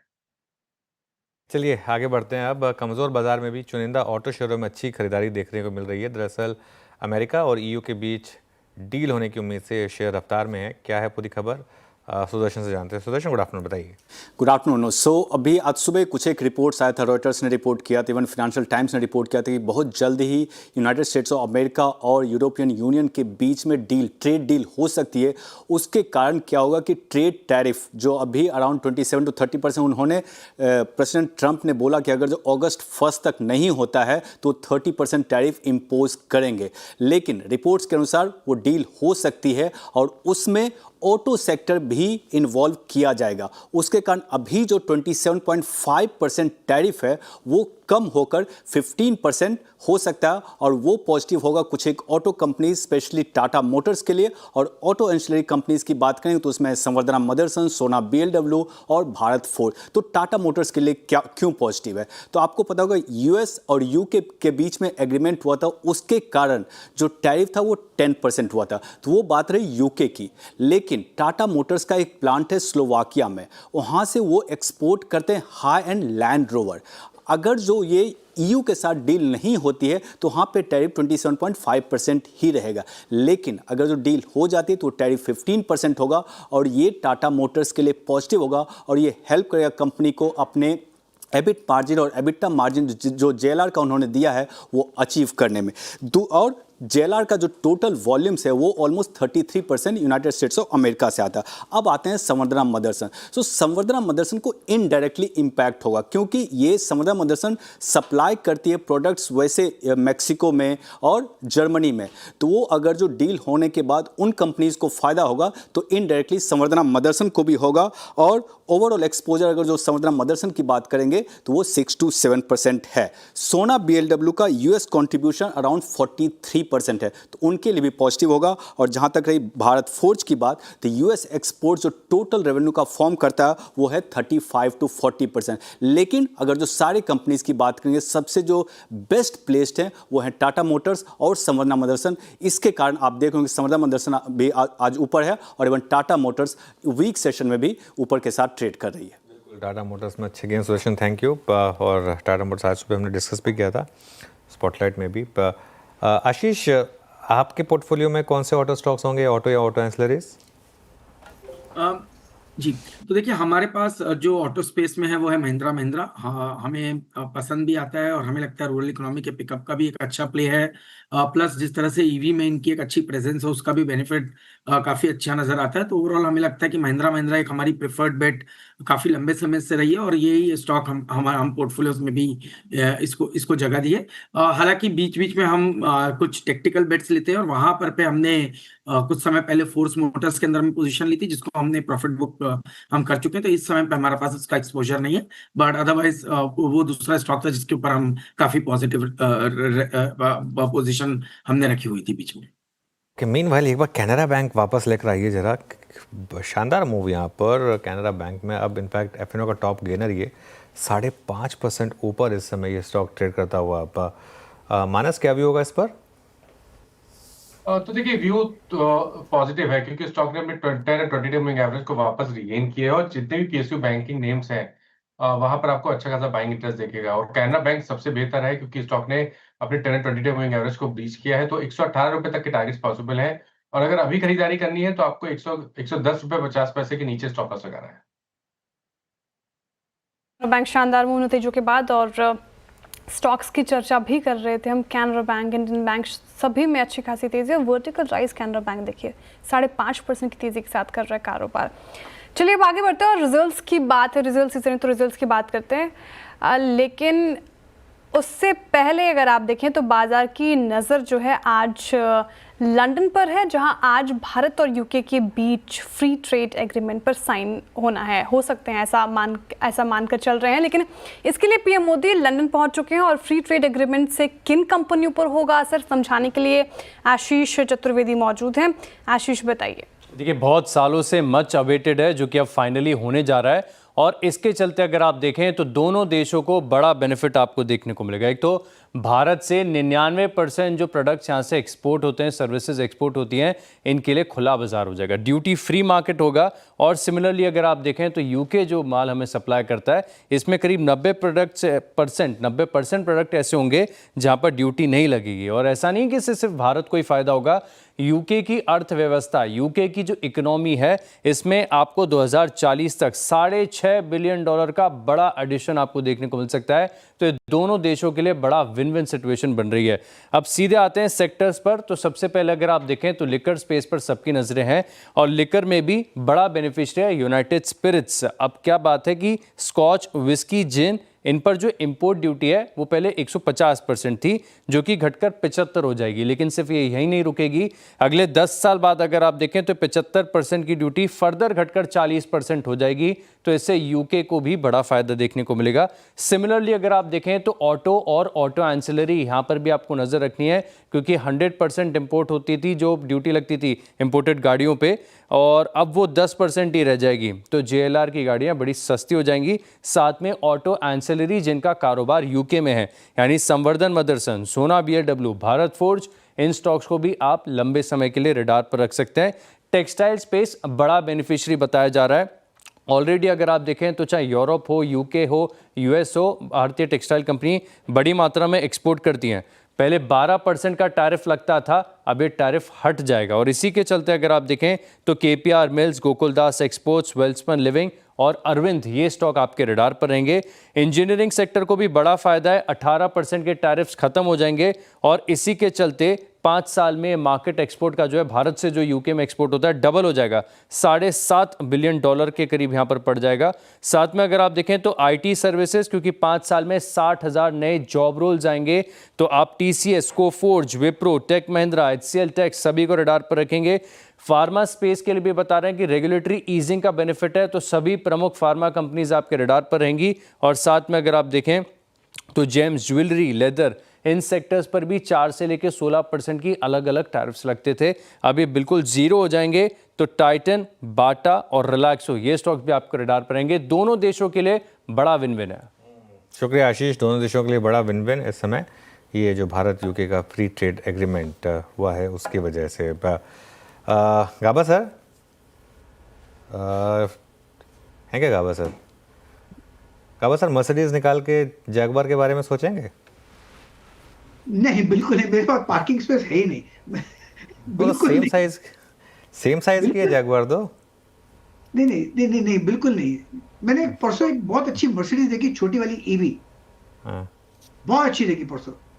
मैं देखा अब शायद कहाँ से इंपोर्ट की है, यहाँ की है, मुझे पता नहीं, छोटी थी, वेरी कॉम्पैक्ट मर्सिडीज। वो शायद देखूंगा अगर मिलती है कि नहीं मिलती, अदरवाइज नो वे। पार्किंग स्पॉट कन्वर्टेबल थी गावा सर? नहीं, इट वाज स्मॉल था। It was a 5-door vehicle, EV। 5-door EV, चलिए ठीक है, बड़े लोगों के बड़े शौक का। आगे बढ़ते हैं और धमाकेदार ऑप्शंस की बात करते हैं। हमारे साथ शिल्पा जी हैं, मानस जी हैं और अमित जी हैं। शिल्पा जी, आप बताइए आपका ऑप्शन ट्रेड। जी बिल्कुल अनुज जी, सस्ता ऑप्शन, सॉरी धमाकेदार ऑप्शंस के लिए रहेगा PFC में, PFC का 420 का कॉल ऑप्शन जो रफली ₹7.90 पे ट्रेड कर रहा है। इसमें पार्टिसिपेट कीजिए। स्टॉप लॉस यहाँ पे ₹5 का मेंटेन कीजिए। पहला टारगेट 11 का रहेगा, इसके ऊपर सस्टेन होता है तो 14 से लेके 16 भी हो सकते हैं। PFC पे एक सपोर्ट बहुत अच्छा है इन बिटवीन 417 से 420, ये होल्ड करता है तो आपको क्विक मूवमेंट टुवर्ड्स 435 से 440 मिलेगा। ओके, धमाकेदार में पहला ट्रेड PFC, ₹7.80 पे इसकी 420 की कॉल पकड़नी है आपको। शिल्पा जी के पास चलते हैं, अब नहीं मानस जी के पास चलते हैं, माफ कीजिएगा। मानस जी क्या पिक कर रहे हैं आप? लॉरेस लैब के ऑप्शन में खरीदारी करनी चाहिए वीरेंद्र जी, क्योंकि यहाँ पर एक फ्लैग पैटर्न का ब्रेकआउट देखने को मिला है। तो लॉरेस लैब का 830 वाला कॉल ऑप्शन लिया जा सकता है। ₹24 पे ट्रेड हो रहा है, इसमें आपको ₹14 के स्टॉप लॉस खरीदारी करनी है। 45 तक के टारगेट्स पॉसिबल हैं और डिस्क्लोजर है कि इस पे हमने अपने क्लाइंट्स को भी रिकमेंडेशन दिया हुआ है। लॉरेस लैब आज का पसंदीदा स्टॉक बना हुआ है, काफ़ी बार डिस्कशन और पैनल ने काफ़ी बार पिक किया, तो ₹830 वाला कॉल ऑप्शन आपको पिक करना है। अमित जी बताइए आपका क्या होगा धमाकेदार ऑप्शन? जी मैं बैंक ऑफ बड़ौदा के 247 रुपीज 50 पैसे के कॉल ऑप्शन के साथ जाऊंगा। बैंक ऑफ बड़ौदा देखिए तो यहाँ पे एक हम अच्छा खासा पुल बैक देख रहे हैं मूविंग एवरेजेस से। पिछले 2 दिन के रेंज के ऊपर स्टॉक ट्रेड कर रहा है। 247.50 का कॉल ऑप्शन ट्रेड कर रहा है 4.80 रुपीज पे, इसे बाय करें। 2 रुपीज का हमारा स्टॉप लॉस रहेगा और टारगेट्स रहेंगे 10 रुपीज के। ओके, बैंक ऑफ बड़ौदा 247.50 का स्ट्राइक आप पिक कर रहे हैं कि अमित जी आजकल क्या चक्कर है? I mean round of strikes पे आप ट्रेड नहीं कराते? 447.50, 272.50 है? नहीं, ये फर्स्ट टाइम मेरे ख्याल से 50 वाला हुआ। 250 थोड़ा सा दूर हो जाएगा वीरेंद्र जी, दिन हाँ, कम ठीक है, रहेंगे ठीक है, इसलिए मैंने कोई बात नहीं, कोई बात। थोड़ा अटपटा सा लगता है ना कोई जब ये कॉल पिक करता है ऐसे। एनीवे खैर कोई बात नहीं, आई मीन ठीक है, सिंस एक्सपायरी बहुत नज़दीक है तो आप बिल्कुल एट द मनी पे रहना चाहते हैं ताकि टाइम वैल्यू फैक्टर जो है वो खामखा प्रीमियम्स को इम्पैक्ट ना करे। 3 ट्रेड्स यहाँ पे हो गए। निफ्टी को एक बार स्क्रीन पे लेके आइएगा और हम अभी भी उस फियर से बहुत दूर नहीं है कि क्या हम इस क्लोजिंग में 25,000 को डिफेंड कर पाएंगे नहीं कर पाएंगे। Let's see, I mean but Nifty bank 57,065 पे। और एक दो चीज़ जो अच्छा कर रही है स्क्रीन पे, जरा प्लीज़ बैंकिंग को रखिएगा। अभी अनुज ने फेडरल बैंक, ये कैनरा बैंक का जिक्र किया, एक बार आप फेडरल को भी लेके आइएगा। 213 पर ये भी अगर आप देखें अच्छा मूव दे रहा है। थोड़ा सा बैंकिंग पे रहते हैं, थोड़ी देर में यतीन से बातचीत भी करेंगे, लेकिन Somil, federal bank, bank of Baroda, Canara bank, PNB, आज एक्शन है पीएसयूज़ में। और मैं जिस चीज़ पे फोकस कर रहा हूँ वो ये है कि ये पूरा का पूरा जो पीएसयू बैंकिंग बास्केट है ये सब्सटेंशियल शॉर्ट होल्ड करता है। अगर कवरिंग यहाँ पर थोड़ी सी और एक्सटेंड हो, ज़्यादा अच्छा कवरिंग का मूव कहाँ मिलेगा आपको, कौन से स्टॉक फ्यूचर में? मैंने सुबह एक स्टॉक पिक किया था, Indian bank, 40 daily moving average और लोअर बोलिंगर से बाउंस होना शुरू हुआ था और ये बहुत ही अच्छा स्पाइक दिया है। अभी यहाँ पर मुझे लगता है कि सबसे बढ़िया अगर स्टॉक यहाँ पे लगता है तो वो है बैंक ऑफ इंडिया।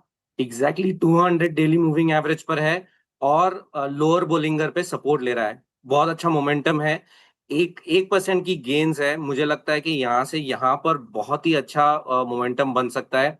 ऊपर में targets higher end of the Bollinger band of the daily charts which is around 120, ये एक शॉर्ट टर्म का टारगेट होगा।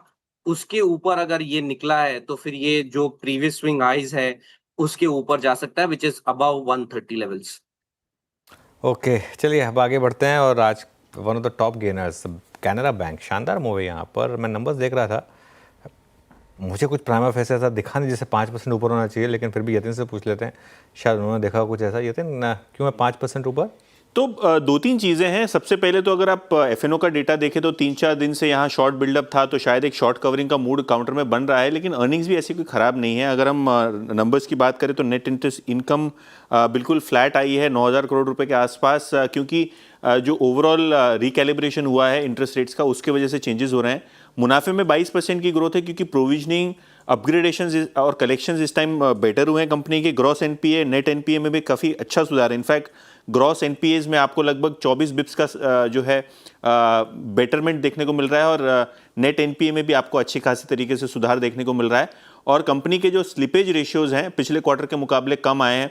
प्रोविजनिंग जो है वो 2300 करोड़ रुपए हुई है, लेकिन जो स्लिपेजेस कम हुए हैं, जो राइट ऑफ कम हुए हैं, उसके हिसाब से थोड़ी बहुत प्रॉफिट ग्रोथ आपको देखने को मिल रही है। काउंटर में 6% का मूव, लेकिन हाँ अभी भी कॉन्फ्रेंस कॉल और जो एनालिस्ट मीट है वो बची हुई है। तो देखते हैं मैनेजमेंट की कमेंट्री आने वाले क्वार्टर्स के किस तरीके से देखने को मिल रही है। ओके, कैनरा बैंक आपके स्क्रीन पे शानदार मूव यहाँ पर, आपने पूरा एनालिसिस सुना भी। और प्लीज़ जरा कैनरा बैंक का एक बार ओआई रखिएगा स्क्रीन पे।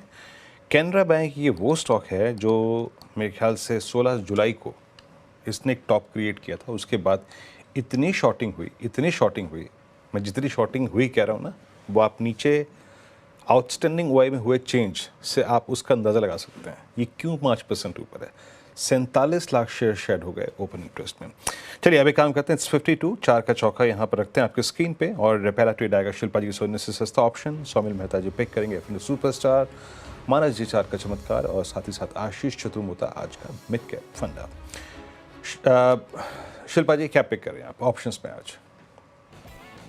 वीरेंद्र जी, यहाँ पे एबी कैपिटल पे थोड़ा ध्यान है। एबी कैपिटल में एक थोड़ा स्ट्रॉन्ग वॉल्यूम पार्टिसिपेशन है और स्टॉक डे हाई की तरफ ही है, तो यहाँ पे 270 का कॉल ऑप्शन जो रफली 5 रुपए में ट्रेड कर रहा है, आप इसमें पार्टिसिपेट कीजिए। स्टॉप लॉस यहाँ पे 3 रुपए 50 पैसे का रखिए। पहला टारगेट रहेगा 6.5 रुपए का, इसके ऊपर सस्टेन होता है तो 8 रुपए तक एक्सटेंड होते हुए इसको देख सकते हैं। यहाँ पे आदित्य बिरला कैपिटल 271 पे ट्रेड करता हुआ, स्ट्राइक इसकी आपने पिक की है और पहला ट्रेड हो गया ऑप्शंस में।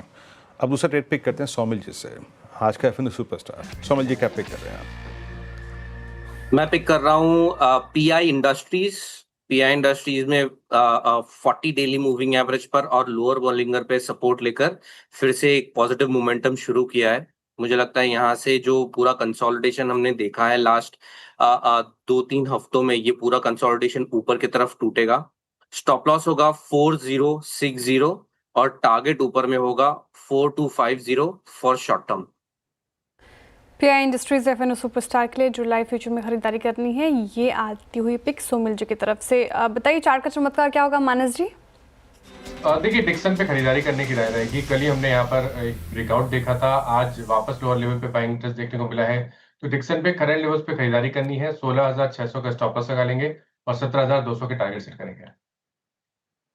डिक्सन टेक ये हो गई चार्ट का चमत्कार के लिए पिक। मिड कैप फंडा के लिए आशीष चतुर्मोता जी, आप बताइए आपने क्या पिक किया है? तो हमें वाटर ट्रीटमेंट थीम काफ़ी पसंद आती है और वहाँ पे वाटेक वाबा इसकी चर्चा हमने पहले भी की, हमें काफ़ी अच्छा लगता है। स्टॉक एक बहुत स्ट्रॉन्ग ग्रोथ फेज में चल रहा है और हमने जहाँ देखा है कि अर्निंग मार्जिन्स के अंदर में भी काफ़ी अच्छे इंप्रूवमेंट देखने को नजर आए, क्योंकि अब कंपनी का जो फोकस है वो इंजीनियरिंग और प्रोक्योरमेंट साइड पर काफ़ी बढ़ चुका है और जिसके चलते जहाँ एक समय पे मार्जिन 6 से 7%, 8% की रेंज में रहती थी, अब वही मार्जिन 12% के आसपास आ चुकी है। तो हमें लगता है कि ये एक जो मार्जिन प्रोफाइल है इसमें कंटिन्यूसली एक इंप्रूवमेंट देखने को नजर आएगा। प्लस एक ऑर्डर बुक जो है वो काफ़ी स्ट्रॉन्ग है, तो आप देखेंगे almost 4 time order book to bill ratio है, जो क्लियरली एक स्ट्रॉन्ग रेवेन्यू विजिबिलिटी को इंडिकेट कर रहा है। और अभी कल ही एक कंपनी को एक ऑर्डर बुक भी आज देखने को मिला, जिसके अंदर में कंपनी को करीब 300 mld का एक सी वाटर डिसलिनेशन प्लांट का एक ऑर्डर आया है किंगडम ऑफ सऊदी अरेबिया से, जो कि अगेन ऑर्डर बुक को काफी स्ट्रॉन्ग करता हुआ नजर आ रहा है और जिसके चलते रेवेन्यू विजिबिलिटी बहुत मजबूत नजर आ रही है। टेक्निक आप फंडामेंटली भी आप देखिए तो कंपनी के जो नंबर्स है आरओसी आरओई ये करीब 20% और 15% के आसपास नजर आ रही है। और पेग रेशियो जिसको हम देखते हैं कि कंपनी क्या एक्सपेंसिव है, तो उस कंपैरिजन में हमें लगता है कि स्टॉक अगर से फॉरवर्ड पे 30 के पी मल्टीपल पे चल रहा है तो उसी तरह की अर्निंग ग्रोथ भी इस कंपनी में देखने को नजर आ रही है। टेक्निकली स्टॉक में एक डिसाइसिव ब्रेकआउट आज के सत्र में हुआ, अच्छे वॉल्यूम्स के साथ हुआ। तो मेरा ये मानना है कि अब 1600 रुपए पे एक अच्छा बेस ये स्टॉक बना चुका है और ये बेस स्टॉक होल्ड करता है, तो मैं मानता हूँ 1800 रुपए तक की एक अपसाइड वाटेक वाबा के स्टॉक में देखने को नजर आ सकती है। ओके, वाटेक वाबा यहाँ पे पिछले कुछ सत्रों से स्ट्रॉन्ग मोमेंटम देखने को मिल रहा है। आज भी देखिए निचले स्रोत से रिकवरी करने की कोशिश की है, 2.5% से ज़्यादा की तेज़ी यहाँ पर ये मिड कैप फंडा के लिए आशीष जी के पिक। तो हमने 4 का चौका की शुरुआत की सस्ता ऑप्शन के साथ, शिल्पा जी की तरफ से आया और आदित्य बिरला कैपिटल खरीदारी की राय 6.5 से 8 तक के टारगेट आप एक्सपेक्ट कर सकते हैं। वही स्टॉप लॉस आपको 3.5 का मेंटेन करके चलना है। एफएनओ सुपरस्टार के लिए सोमिल जी ने पिक किया पीआई इंडस्ट्रीज जुलाई फ्यूचर्स में खरीदारी की राय 4250 का टारगेट, स्टॉप लॉस आपको 4060 का मेंटेन करके चलना है। चार्ट का चमत्कार आया मानस जायसवाल जी की तरफ से, उन्होंने पिक किया डिक्सन टेक्नोलॉजी 17,200 के टारगेट वो एक्सपेक्ट करें, 16,600 का स्टॉप लॉस आपको मेंटेन करना है। मिड कैप फंडा के लिए अभी आशीष चतुर्मोता जी ने वाटेक चुना है और अच्छी खासी तेज़ी बाई साइड की ट्रेड यहाँ पर आती हुई, बाई साइड का इन्वेस्टमेंट उनकी तरफ से आता हुआ। कुछ और काउंटर्स जहाँ पर अच्छी खासी तेज़ी इनफैक्ट ऐसे मूड माहौल में भी बनती हुई नज़र आ रही है, जहाँ पर एक तो फार्मा स्पेस लगातार हम डिस्कस कर रहे हैं, lupin, Laurus lab, doctor Reddy सभी में तेज़ी। इसके अलावा बैंक्स आज फिर से फोकस, कैनरा बैंक अभी डिस्कस किया, इंडियन बैंक। एक बार पेटीएम रखिए स्क्रीन पर, रिजल्ट के बाद कल भी निचले स्रोत से रिकवरी थी, आज भी आप देखेंगे पेटीएम में लगातार निचले स्रोत से अच्छी खासी रिकवरी के साथ 3.5% की तेज़ी के साथ कारोबार करता हुआ नज़र आ रहा है। शिल्पा जी, इनफैक्ट पेटीएम पे आपकी राय जानना चाहूँगी, रिजल्ट के बाद चौथा सेशन जब अच्छी खासी परफॉर्मेंस के साथ ये काउंटर परफॉर्म कर रहा है, यहाँ से और अपसाइड पोटेंशियल नज़र आ रहा है क्या? हेडरूम दिख रहा है आपको? चेस करना चाहिए इन स्तरों से? जी बिल्कुल, यहाँ पे पेटीएम में अगर देखेंगे तो 1120 से 30 के बीच में एक रेजिस्टेंस एक्सपेक्ट कर सकते हैं। अगर वो रेजिस्ट करता है तो यहाँ पे आपको थोड़ा-सा प्रॉफिट बुकिंग आते हुए दिख सकता है टुवर्ड्स लेवल्स ऑफ 1060। बट अगर ये 1130 के ऊपर सस्टेन होता है तो नेक्स्ट टारगेट्स इसके स्ट्रेट आपको 1200 पे मिलेंगे। तो थोड़ा कॉशियस अराउंड 1130 ज़ोन्स। ओके, चलिए अब बात करते हैं बाजार में कल आने वाले नंबर्स पर। निफ्टी में सिप्ला, श्रीराम फाइनेंस समेत 3 कंपनियों के नंबर्स, वहीं एफएनओ में लॉरस लैब्स, टाटा केमिकल समेत 8 कंपनियों के नंबर्स आएंगे। हमारे साथ कंचन और आशीष जुड़े हैं, इनसे जानेंगे कि नंबर्स कैसे रहेंगे। कंचन से पहले जानते हैं सिप्ला और लॉरस लैब्स के नंबर्स कैसे रह सकते हैं। कंचन बताइए। जी, शुरुआत सिप्ला के नंबर्स के साथ कर लेते हैं। देखिए, क्वार्टर 1 की बात करी जाए तो नंबर्स हमें मिक्स साइड में देखने को मिल सकते हैं। जहां इंडिया बिजनेस की बात है ये तो पॉजिटिव साइड में बना हुआ है, लेकिन जो यूएस का जेनरिक बिजनेस है यहाँ पे थोड़ा सा पेन आता हुआ दिखाई दे सकता है। सबसे पहले फाइनेंशियल की एक बार बात कर लेते हैं। रेवेन्यू देखिए आपको 6,933 करोड़ पे रजिस्टर होता हुआ दिखाई दे सकता है। ऑपरेशनल नंबर्स में भी हमें एक मार्जिनल अपटिक देखने को मिल सकता है, लेकिन मार्जिन फ्रंट की बात करी जाए तो यहाँ पे थोड़ा सा जो कॉन्ट्रैक्ट है वो देखने को पड़ सकता है। यूएस सेल्स की बात कर लेते हैं। यहाँ पे हमें साल दर साल करीब 13% की गिरावट देखने को मिल सकती है, बिकॉज जो इनकी जेनरिक दवाई है रेवलिमिड, उसका जो प्राइस है उसमें एक रिडक्शन देखने को मिला है, जिसका सीधा सीधा असर यूएस की सेल में आया है। और साथ ही यहाँ पे जो अप्रूवल्स है वो भी काफी ज्यादा लिमिटेड होते हुए दिखाई दिए है, और इसने भी सीधा सीधा कंट्रीब्यूट किया है यूएस सेल्स डिक्लाइन को। वहीं अगर बात करें डोमेस्टिक फॉर्मुलेशन की, तो यहाँ पे भी कोई जो ग्रोथ है हमें बहुत रोबस्ट नहीं देखने को मिली है, मॉडेस्ट ग्रोथ ही देखने को मिली है, क्योंकि जो इनका रेस्पिरेटरी सेगमेंट है और साथ ही साथ जो इनकी डायबिटीज की थेरेपी सेगमेंट है वहाँ पे जो वीकनेस है वो परसिस्टेंटली दिखाई दी है। अब बात करते हैं कि इस टाइम पे की मॉन्ट्रेबल्स आपके लिए क्या होंगे। जो इनकी निलोटिनिब कैप्सूल है उसकी लॉन्च एक्टिविटी के ऊपर कंपनी की तरफ से किस तरीके का अपडेट आता है, साथ ही साथ जो इंदौर की साइट है वहाँ पे रेगुलेटरी मेजर्स के ऊपर किस तरीके की प्रोग्रेस है, इनकी जो जेनरिक दवाई है डेवलप मार्केट में उसके पूरे के पूरी अपडेट के ऊपर किस तरीके की चीजें आती है, और साथ में मार्जिन आउटलुक कंपनी किस तरीके का देती है, और जो जेनरिक वॉल्यूम ट्रेड है उसके ऊपर कंपनी का क्या कहना है। तो नंबर्स हमें सिप्ला के मिक्स्ड बैग देखने को मिल सकते हैं।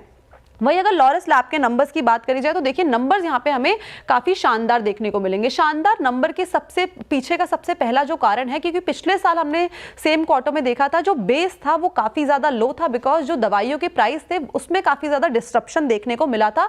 इसलिए उस टाइम पे जो कंपनी का मुनाफा है 12.5 करोड़ का ही रजिस्टर किया गया था, उसके कंपेरिजन में यहाँ पे 123 करोड़ का कंपनी को मुनाफा देखने को मिल सकता है। मार्जिन फ्रंट में भी करीब करीब 6% की जो बढ़त है वो एक्सपेक्टेशन जताई जा रही है। अब देखिए जो इनका कस्टम सिंथेसिस का बिजनेस है वहां पे भी स्केल अप होने से करीबन 125% की हमें जो वाई ऑन वाई बेसिस पे ग्रोथ है वो देखने को मिल सकती है। इनफैक्ट जो एपीआई बिजनेस है वो भी स्टेबल रहने की उम्मीदें जताई जा रही है। की मॉन्ट्रेबल्स क्या होंगे उसके ऊपर एक बार नजर डाल लेते हैं। सीडीएमओ सेगमेंट में जो एग्जिबिट बैचेस है उसके ऊपर कंपनी का क्या अपडेट आता है, साथ में जो फोकस सेगमेंट है उसमें कंपनी किस तरीके की इन्वेस्टमेंट कर रही है, ये अपडेट लेना काफी ज्यादा जरूरी है। और साथ ही साथ कंपनी का जो नेट डेट है वो इस टाइम पे किस तरीके का दिखाई देता है, और आगे को लेके मार्जिन गाइडेंस क्या आती है, ये भी की मॉन्ट्रेबल होंगे। तो सिप्ला वीक, और अगर बात करें लॉरस की तो स्ट्रॉन्ग। ओके, सिप्ला और लॉरस के नंबर्स के एक्सपेक्टेशन आएंगे टेक्निकल सेटअप और थोड़ा सा इस पर एक फंडामेंटल व्यू भी देंगे, लेकिन आशीष के पास चलते हैं दो नंबर्स को समझने के लिए। श्रीराम फाइनेंस और टाटा केमिकल्स लोअर ट्रेजेक्टरीज में टाटा केमिकल हमने देखा पिछले 3-4 सेशन से एक रिवर्सल की तैयारी कर रहा है, बट क्या नंबर्स आशीष इतने स्ट्रॉन्ग होंगे कि ये रिवर्सल और जस्टिफाई हो पाए, मतलब नंबर्स की एक्सपेक्टेशन कैसी है? देखिए टाटा केमिकल्स के बारे में बताऊंगा, लेकिन पहले श्रीराम फाइनेंस के नतीजों की बात कर लेते हैं। और श्रीराम फाइनेंस में अगर आप देखें तो डिसेंट सेट ऑफ नंबर्स आपको देखने को मिल सकते हैं। कोई बड़े फायरवर्क्स नहीं है, लेकिन ऑपरेशनल तौर पर एक अच्छा क्वार्टर है। कारण ये कि जो नेट इंटरेस्ट इनकम है इसमें पिछले साल के मुकाबले आपको 11% की बढ़त देखने को मिल सकती है, यानी 5,234 करोड़ से बढ़कर 5,823 करोड़। ऑपरेटिंग प्रॉफिट की बात करें तो तकरीबन 12% की बढ़त आपको देखने को मिल सकती है। 4,340 करोड़ के करीब का आंकड़ा जो है मार्केट एक्सपेक्ट करके चल रहा है। और नेट प्रॉफिट यहाँ पर बिल्कुल सपाट सी ग्रोथ है, ज़्यादा नहीं है, 4% की बढ़त आपको देखने को मिलेगी। और वैसे तो इनका क्वार्टरली जब अपडेट आया था तब काफ़ी सारी चीज़ें पता चल गई थी, लेकिन एक बार के लिए आपको बता दूं कि जो जो डिसबर्समेंट्स हैं ये 44,200 करोड़ के आसपास देखने को मिल सकते हैं। अब AUM 2.73 लाख करोड़ के आसपास आ गया है, यानी पिछले साल के मुकाबले 17% की बढ़त है और सीक्वेंशियल तौर पर 4% की बढ़त आपको देखने को मिलेगी। सीक्वेंशियल तौर पर क्रेडिट कॉस्ट ये लगभग स्टेबल ही देखने को मिलेगा 2.4%, लेकिन मार्जिन्स यहाँ पर थोड़ा सा एक्सपांशन आपको देखने को मिल सकता है करीब 10 बेसिस पॉइंट्स का, यानी ऑलमोस्ट 8.7% के आपको यहाँ पर मार्जिन्स देखने को मिल सकते हैं। Stable set of numbers Shriram finance से एक्सपेक्टेड है। अब बात कर लेते हैं टाटा केमिकल्स की। तो टाटा केमिकल्स हो सकता है कि थोड़ा सा निराश कर दे, कुछ खास नहीं नतीजों में, बहुत ही सुस्त नतीजे हैं बिल्कुल, और इनफैक्ट सुस्त नहीं, थोड़ा सा वीक ही आप इस चीज़ को समझ लीजिए, क्योंकि रेवेन्यू सिर्फ 5% की बढ़त है, वो भी पिछले साल के मुकाबले 3,886 करोड़ ये एक्सपेक्टेड है। अब एबिटा तो बिल्कुल ही फ्लैट है, 574 करोड़ पिछले साल था, इस बार भी 571 करोड़ का अनुमान है, लेकिन मार्जिन यहाँ पर करीब 1% की गिरावट है, 15% से घटकर 14% के एबिटा मार्जिन आपको देखने को मिल सकते हैं। और मुनाफे में भी देखिए तो सुस्ती है, 190 करोड़ से घटकर 183 करोड़ के। हालांकि जोग्राफिकली आप देखें तो अफ्रीका में करीब 15%, इंडिया में 11% की बढ़त देखने को मिल सकती है। लेकिन सोडा ऐश की जो कीमतें हैं इसके ऊपर क्या ट्रेंड है, क्या पॉजिटिव कमेंट्री अगर आती है, बहुत ज़्यादा की मॉनिटरेबल होगा। लेकिन एक और चीज़, क्योंकि अक्टूबर सीरीज से वायदा से बाहर आ रहा है तो इस चीज़ को भी आपको साथ में देखना पड़ेगा। बिल्कुल, अक्टूबर से वायदा से बाहर आ रही है। शुक्रिया आशीष। चलिए काम करते हैं, छोटा सा ब्रेक लेते हैं, उसके बाद हमारे साथ एडलवाइस एसेट मैनेजमेंट के CIO इक्विटीज़ त्रिदिप भट्टाचार्य जुड़ेंगे।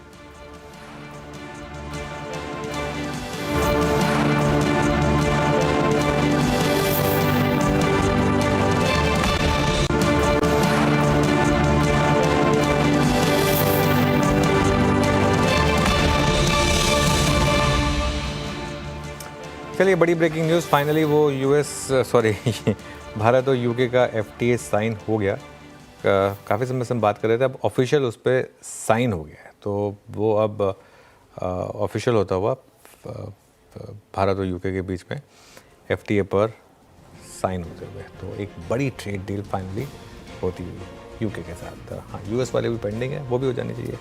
चलिए आगे बढ़ते हैं, हमारे साथ एडलवाइस एसेट मैनेजमेंट के CIO इक्विटीज़ त्रिदिप भट्टाचार्य जुड़े हैं, उनसे बात करते हैं। त्रिदिप जी, गुड आफ्टरनून।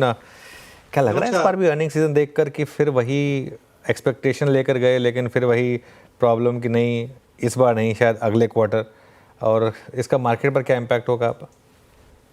जी, इस तिमाही के अगर आप नतीजे देखें तो एक चीज़ तो बहुत क्लियर है कि मार्केट में एक फंडामेंटल इकोनॉमिक का जो वीकनेस है वो अभी भी बरकरार है, और वो मेरे ख्याल में इसलिए भी है क्योंकि पिछले 5-6 महीने में डिसीजन मेकिंग जो हुई है, लेकिन उसका एक अर्निंग्स में इम्पैक्ट आना अभी बाकी है, गवर्नमेंट कॉन्ट्रैक्ट्स में। और कंजम्पशन पॉइंट ऑफ व्यू से जो इन्फ्लेशन है जिसके नतीजे हम देख रहे हैं, उस समय इन्फ्लेशन ज्यादा था, फिर इन्फ्लेशन कम हुआ, उसका इम्पैक्ट आगे आएगा। लेकिन तो इसलिए जो नतीजे अभी आए हैं वो सब में थोड़ा से लैकलस्टर ही है, और ये एक्सपेक्टेड था ऐसे ही। सो एक्सपेक्टेशन के बनिस्बत बहुत ज्यादा डिसअपॉइंटिंग नहीं है, लेकिन कुछ एक्साइटिंग भी नहीं है। मेरा मानना यह है कि अर्निंग्स में एक मीनिंगफुल एक्साइटमेंट अगर आएगा तो वो second half of fiscal year 26, मतलब दिवाली के बाद से आना शुरू होगा। अच्छा, तो मतलब मोस्ट प्रोबेबली जो है अर्निंग्स में रिवाइवल आप समझते हैं कि शायद जब फेस्टिवल सीजन शुरू हो उसके बाद ही कुछ आएगा। लेकिन कुछ पॉकेट्स जो अच्छा कन्विक्शन दिखा रही हैं, उसमें अब मैं शायद व्यूअर्स को लगूंगा भी कि मैं बार बार ये प्रश्न पूछ रहा हूँ, लेकिन look at pharma and health care. पिछले एटलीस्ट 3 महीने में health care specially, hospital specially, और इनमें अच्छा बाइंग एफर्ट नज़र आ रहा है। सारे स्टॉक्स ऑल टाइम हाई पे ट्रेड कर रहे हैं। ऐसे कुछ कन्विक्शन आइडियाज़ या फिर स्पेस आपके पास भी हैं त्रिदेव जी इसमें? जी, 3 ऐसे एरियाज हैं जहाँ के नतीजे अच्छे आए हैं और रिलेटिवली अच्छे आए हैं।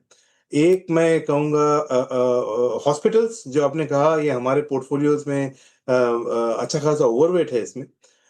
दूसरा मैं कहूँगा होटल्स के अगर नतीजे जो कुछ आए हैं और जो कुछ आने वाले हैं, उनमें आसार ये है कि जो लग्जरी एंड के होटल्स हैं उनमें जो ग्रोथ है वो एक अच्छा खासा उसमें ग्रोथ देखने को मिलेगा।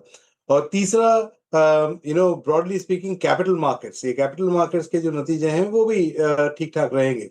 सो कुल मिला के इन 3 एरियाज में मेरे ख्याल से नियर टर्म में एक स्ट्रेंथ जो कह सकते हैं अर्निंग स्ट्रेंथ वो दिख सकता है।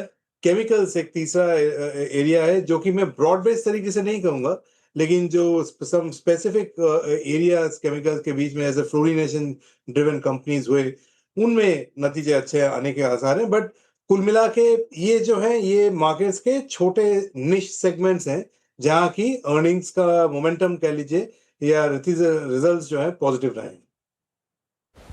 Okay, hotel space, capital market, chemical space फिलहाल आपको थोड़ा बेहतर स्थिति में नज़र आ रहे हैं। श्रेया बात कर रही हूँ। Tridip ji, very good afternoon. FMCG space, एक उम्मीद थी कि शायद रिजल्ट ठीक ठाक आ जाए इस बार Q1 के। कोलगेट के नतीजे आए, नेस्ले के नतीजे आए काफ़ी ख़राब, डाटा कंज्यूमर के भी कोई वाओ परफॉर्मेंस वहाँ पे देखने को नहीं मिल रही है। क्या ये अब साबित करे कि एफएमसीजी स्पेस से थोड़ा दूरी बना के रहनी चाहिए? क्या ये रेड फ्लैग अब लिटरली नज़र आ रहा है आपको? मेरे ख्याल में इसको सोचने का जो फ्रेमवर्क है वो ऐसा सोचना चाहिए कि पूरे कंजम्पशन को अगर हम 3 भाग में डिवाइड करें, एक है लग्जरी कंजम्पशन, एक है मास कंजम्पशन और एक है रूरल कंजम्पशन। सो जो हालांकि मैं स्टॉक स्पेसिफिक कमेंट्री तो नहीं दे सकता, लेकिन जो कुछ आपने एफएमसीजी स्टॉक्स का अगर आप सेक्टर का की तरफ रुख करें तो ये मास कंजम्पशन में आते हैं। इन तीनों कैटेगरीज में से लग्जरी कंजम्पशन और रूरल कंजम्पशन से जुड़े हुए जो स्टॉक्स हैं वो बेहतर कर रहे हैं, लेकिन मास कंजम्पशन से जुड़े हुए स्टॉक्स अभी तक रिकवर नहीं हो पाए हैं। उसका कारण ये है कि कुल मिला के इससे एक्सपोज स्टॉक्स में के जो कंपनीज में जो लोगों के अर्निंग्स हैं, अर्बन कंज्यूमर के जो अर्निंग्स हैं, वो अभी भी उसमें लेवरेज थोड़ा ज्यादा है। इंटरेस्ट रेट थोड़ा कम होगा, इन्फ्लेशन कम होने का इम्पैक्ट देखने को मिलेगा, तब जाके वो इम्प्रूवमेंट होगा। सो मैं ये कहूंगा कि ये इन लाइन विद एक्सपेक्टेशन है, लेकिन मास कंजम्पशन के नतीजे अभी भी कुछ देर और शायद वीक ही रहे। अच्छा, आपने कैपिटल मार्केट से जुड़े स्टॉक्स की बात की कि वहाँ पर आप पॉजिटिव हैं। वहाँ पर भी काफ़ी स्पेसेस हैं, जैसे कि एक्सचेंजेस हैं, डिपॉजिटरीज हैं, अब म्यूचुअल फंड प्लेयर्स हैं, उनमें काफ़ी री रेटिंग हुई है, वेल्थ मैनेजमेंट प्लेयर्स हैं। यहाँ पे सब सेगमेंट कोई जो आपको ज़्यादा अच्छी लग रही हो? मेरे ख्याल में जो transaction oriented capital markets players हैं, जिनके की ट्रांजैक्शंस होते हैं, उसके चलते ग्रोथ आता है, वो स्टॉक्स ने काफी अच्छा किया है। और जो फ्लोज डिपेंडेंट हैं, वहां पर अभी भी और तेजी होने की गुंजाइश है। पर मेरे ख्याल में ये जो स्पेस है ये अभी फिलहाल अच्छा कर रहा है और near term point of view से वैल्यूएशंस यहाँ पे अच्छे खासे बन गए हैं। तो मैं इंक्रीमेंटल खरीदारी नहीं एडवाइस करूंगा, लेकिन ये एरिया ऐसा है जहाँ पे कि अर्निंग्स काफी स्ट्रांग रहे हैं और रहने भी वाले हैं। अच्छा, कल केमिकल्स में एसआरएफ के करेक्शन को वेट करना चाहिए। हाँ, अच्छा त्रिदीप जी, कमोडिटीज में मूव अच्छे हैं एंड स्पेशली मेटल्स में कल एसआरएफ के नंबर्स स्ट्रॉन्ग थे। अभी आपका टेक इस पे क्या? मीन कमोडिटीज में आपका कन्विक्शन कहाँ पर है? कोई इंडिविजुअल पॉकेट आपकी कन्विक्शन लिस्ट? हालांकि अगेन मैं कंपनी स्पेसिफिक नहीं बात कर पाऊंगा, लेकिन अगर आप कमोडिटीज पूछें तो कमोडिटीज में मैं नेगेटिव हूँ, लेकिन अगर स्पेशलिटी केमिकल्स हैं तो उसमें मैं पॉजिटिव हूँ, क्योंकि केमिकल्स का एक ऐसा सेगमेंट है जहाँ की ग्लोबल कैपेसिटी उस एरिया में कम होती रही है। तो इसलिए जब डिमांड उस सेगमेंट का बढ़ा तो उसका जो अंडरलाइंग कमोडिटी प्राइस है वो काफी बढ़ गया। तो ये एक बहुत स्पेसिफिक सेगमेंट ओरिएंटेड डायनामिक है केमिकल्स का, जिसका मैं जिक्र कर रहा था। ब्रॉड बेसिस पे मैं ब्रॉड बेसिस में कमोडिटीज पे मैं नेगेटिव हूँ। मुझे लगता है कि ये जो दुनिया जहाँ में माहौल बना हुआ है टैरिफ का और टैंट्रम्स का, इसके चलते एक स्ट्रक्चरल रैली कमोडिटीज में मुझे नहीं आती दिखती है। टैक्टिकल रैलीज भले ही शायद हो जाएं, जैसे मेटल्स एंड माइनिंग सेक्टर हुआ, ऑयल एंड गैस सेक्टर हुआ, इन सब एरियाज में हम लोग अपने पोर्टफोलियोज में नेगेटिव हैं। ओके, बहुत सिलेक्टिव हैं। त्रिदीप जी, अभी खबर आई कि भारत और यूके के बीच एफटीए औपचारिक रूप से साइन हो चुके हैं, और थोड़ी देर पहले हम डिस्कस भी कर रहे थे कि अगर ऐसा होता है, ऑफिशियली साइन हो जाता है, मंजूरी मिल जाती है, तो कौन कौन से स्पेसेस को फ़ायदा पहुंचेगा। उसमें से नाम ऑटो स्पेस, टेक्सटाइल स्पेस का भी आया। ऑटो स्पेस और टेक्सटाइल स्पेस पर क्या आप रुझान बढ़ाएंगे अब? टेक्सटाइल्स में हमारा खासा पॉजिटिव व्यू रहा है, केवल इस यूके इंडिया एफटीए की वजह से नहीं, बट बाकी जगहों के बनिस्बत जो कि ऑल्टरनेटिव डेस्टिनेशंस हैं, उनके सामने वहाँ पे अगर थोड़ा सा अनरेस्ट होता है तो थोड़ा कैपिटल मार्केट शेयर गेन होने के चांसेस वैसे भी बेहतर थे, और ये यूके एफटीए के चलते थोड़ा और बेहतर हो जाए। तो टेक्सटाइल्स एक ऐसा एरिया है जहाँ पे हम पॉजिटिव है। ऑटोज मैं एक स्पेसिफिक बोलूंगा, ऑटो एंसिलरीज में कुछ ऐसे सेगमेंट्स हैं जहाँ पे इनका पॉजिटिव दारोमदार हो सकता है, वो हमारे होल्डिंग्स में वैसे भी हैं। सो ऑटो एंसिलरीज स्पेसिफिकली इससे पॉजिटिव बेनिफिट करेंगे, जिनका कि यूरोपियन एक्सपोजर थोड़ा बड़ा है। लेकिन मैं साथ में ये भी कहूंगा आपके दर्शकों के लिए कि जो बिग डैडी विल बी कि इंडिया और यूएस में डील या फिर कॉन्ट्रैक्ट कब साइन होता है, उसकी मार्केट को बहुत बेसब्रता से इंतजार है, क्योंकि वहां पे अगर कुछ चेंज हुआ, वहां पे इस बात को देखना होगा कि हमारा जो मार्केट शेयर है वो हम बाकी लोगों से, बाकी कंपनीज से, बाकी कंट्रीज के सामने गेन कर पा रहे हैं कि नहीं। तो वो एक मार्केट का बड़ा लुकआउट है as opposed to UK India FTA. Satyadeep ji, बहुत बहुत शुक्रिया, आप इस कार्यक्रम में शामिल हुए, सभी सेक्टर्स पर अपना व्यू रखा आपने, बहुत बहुत शुक्रिया। अब आते हैं क्लोजिंग की तरफ। इट्स 25068, 25,000 की दहलीज के नज़दीक। Nifty bank 57,080। Anuj, Nifty IT ने आज खेल बिगाड़ दिया और निफ्टी आईटी डील ऊपर क्लोज हो रहा है। इसको देखते हुए अनुज, क्या प्राइस आउटलुक कल के लिए, कैसे अप्रोच करें इस क्लोजिंग को? बिल्कुल, देखिए वीरू, मैं एक चीज़ कहूँगा कि थोड़ी सी टफ है ये मार्केट, और अब तक का ट्रेंड तो है कि एक दिन ऊपर एक दिन नीचे, है ना।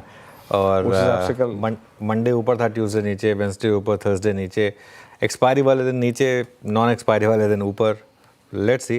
बैंक निफ्टी में रिलेटिव स्ट्रेंथ है। अगर आप लॉन्ग कैरी करना चाहते हैं तो बैंक निफ्टी में कैरी करिए, अगर आप शॉर्ट कैरी करना चाहते हैं तो निफ्टी में कैरी करिए, वरना कुछ मत करिए। और कंपल्सिव ट्रेडर हो तभी कैरी करिए, वरना कोई ज़रूरत नहीं है इस मार्केट में।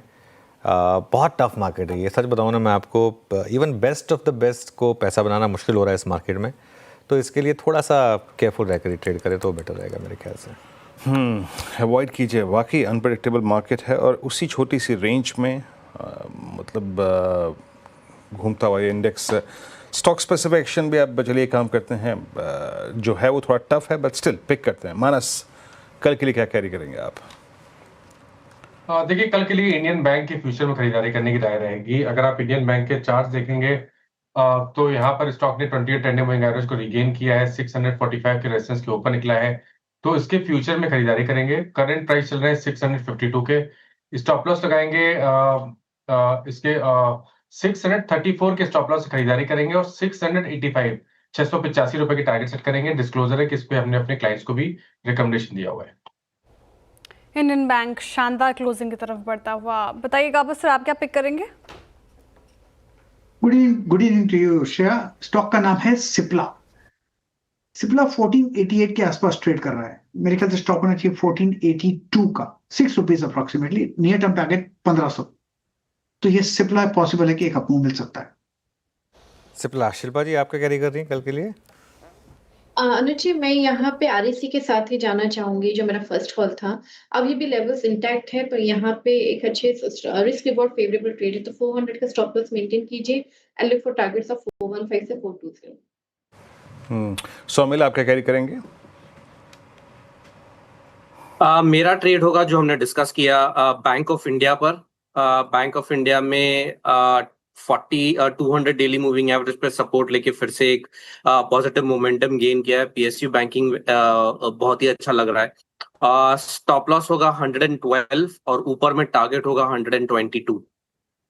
Okay, Bank of India Somil ji के पिक। रुचि जी आप बताइए, आपकी पिक क्या होगी? बीटीएससी के लिए इप्का लैब में खरीदारी करके जाने की सलाह रहेगी। तो आज के ट्रेडिंग सेशन में जो डेली एवरेज वॉल्यूम होते हैं उससे कई बेहतर वॉल्यूम्स हुए, और थ्रू आउट द डे ऐसे मार्केट में भी स्टॉक सस्टेन रहा है।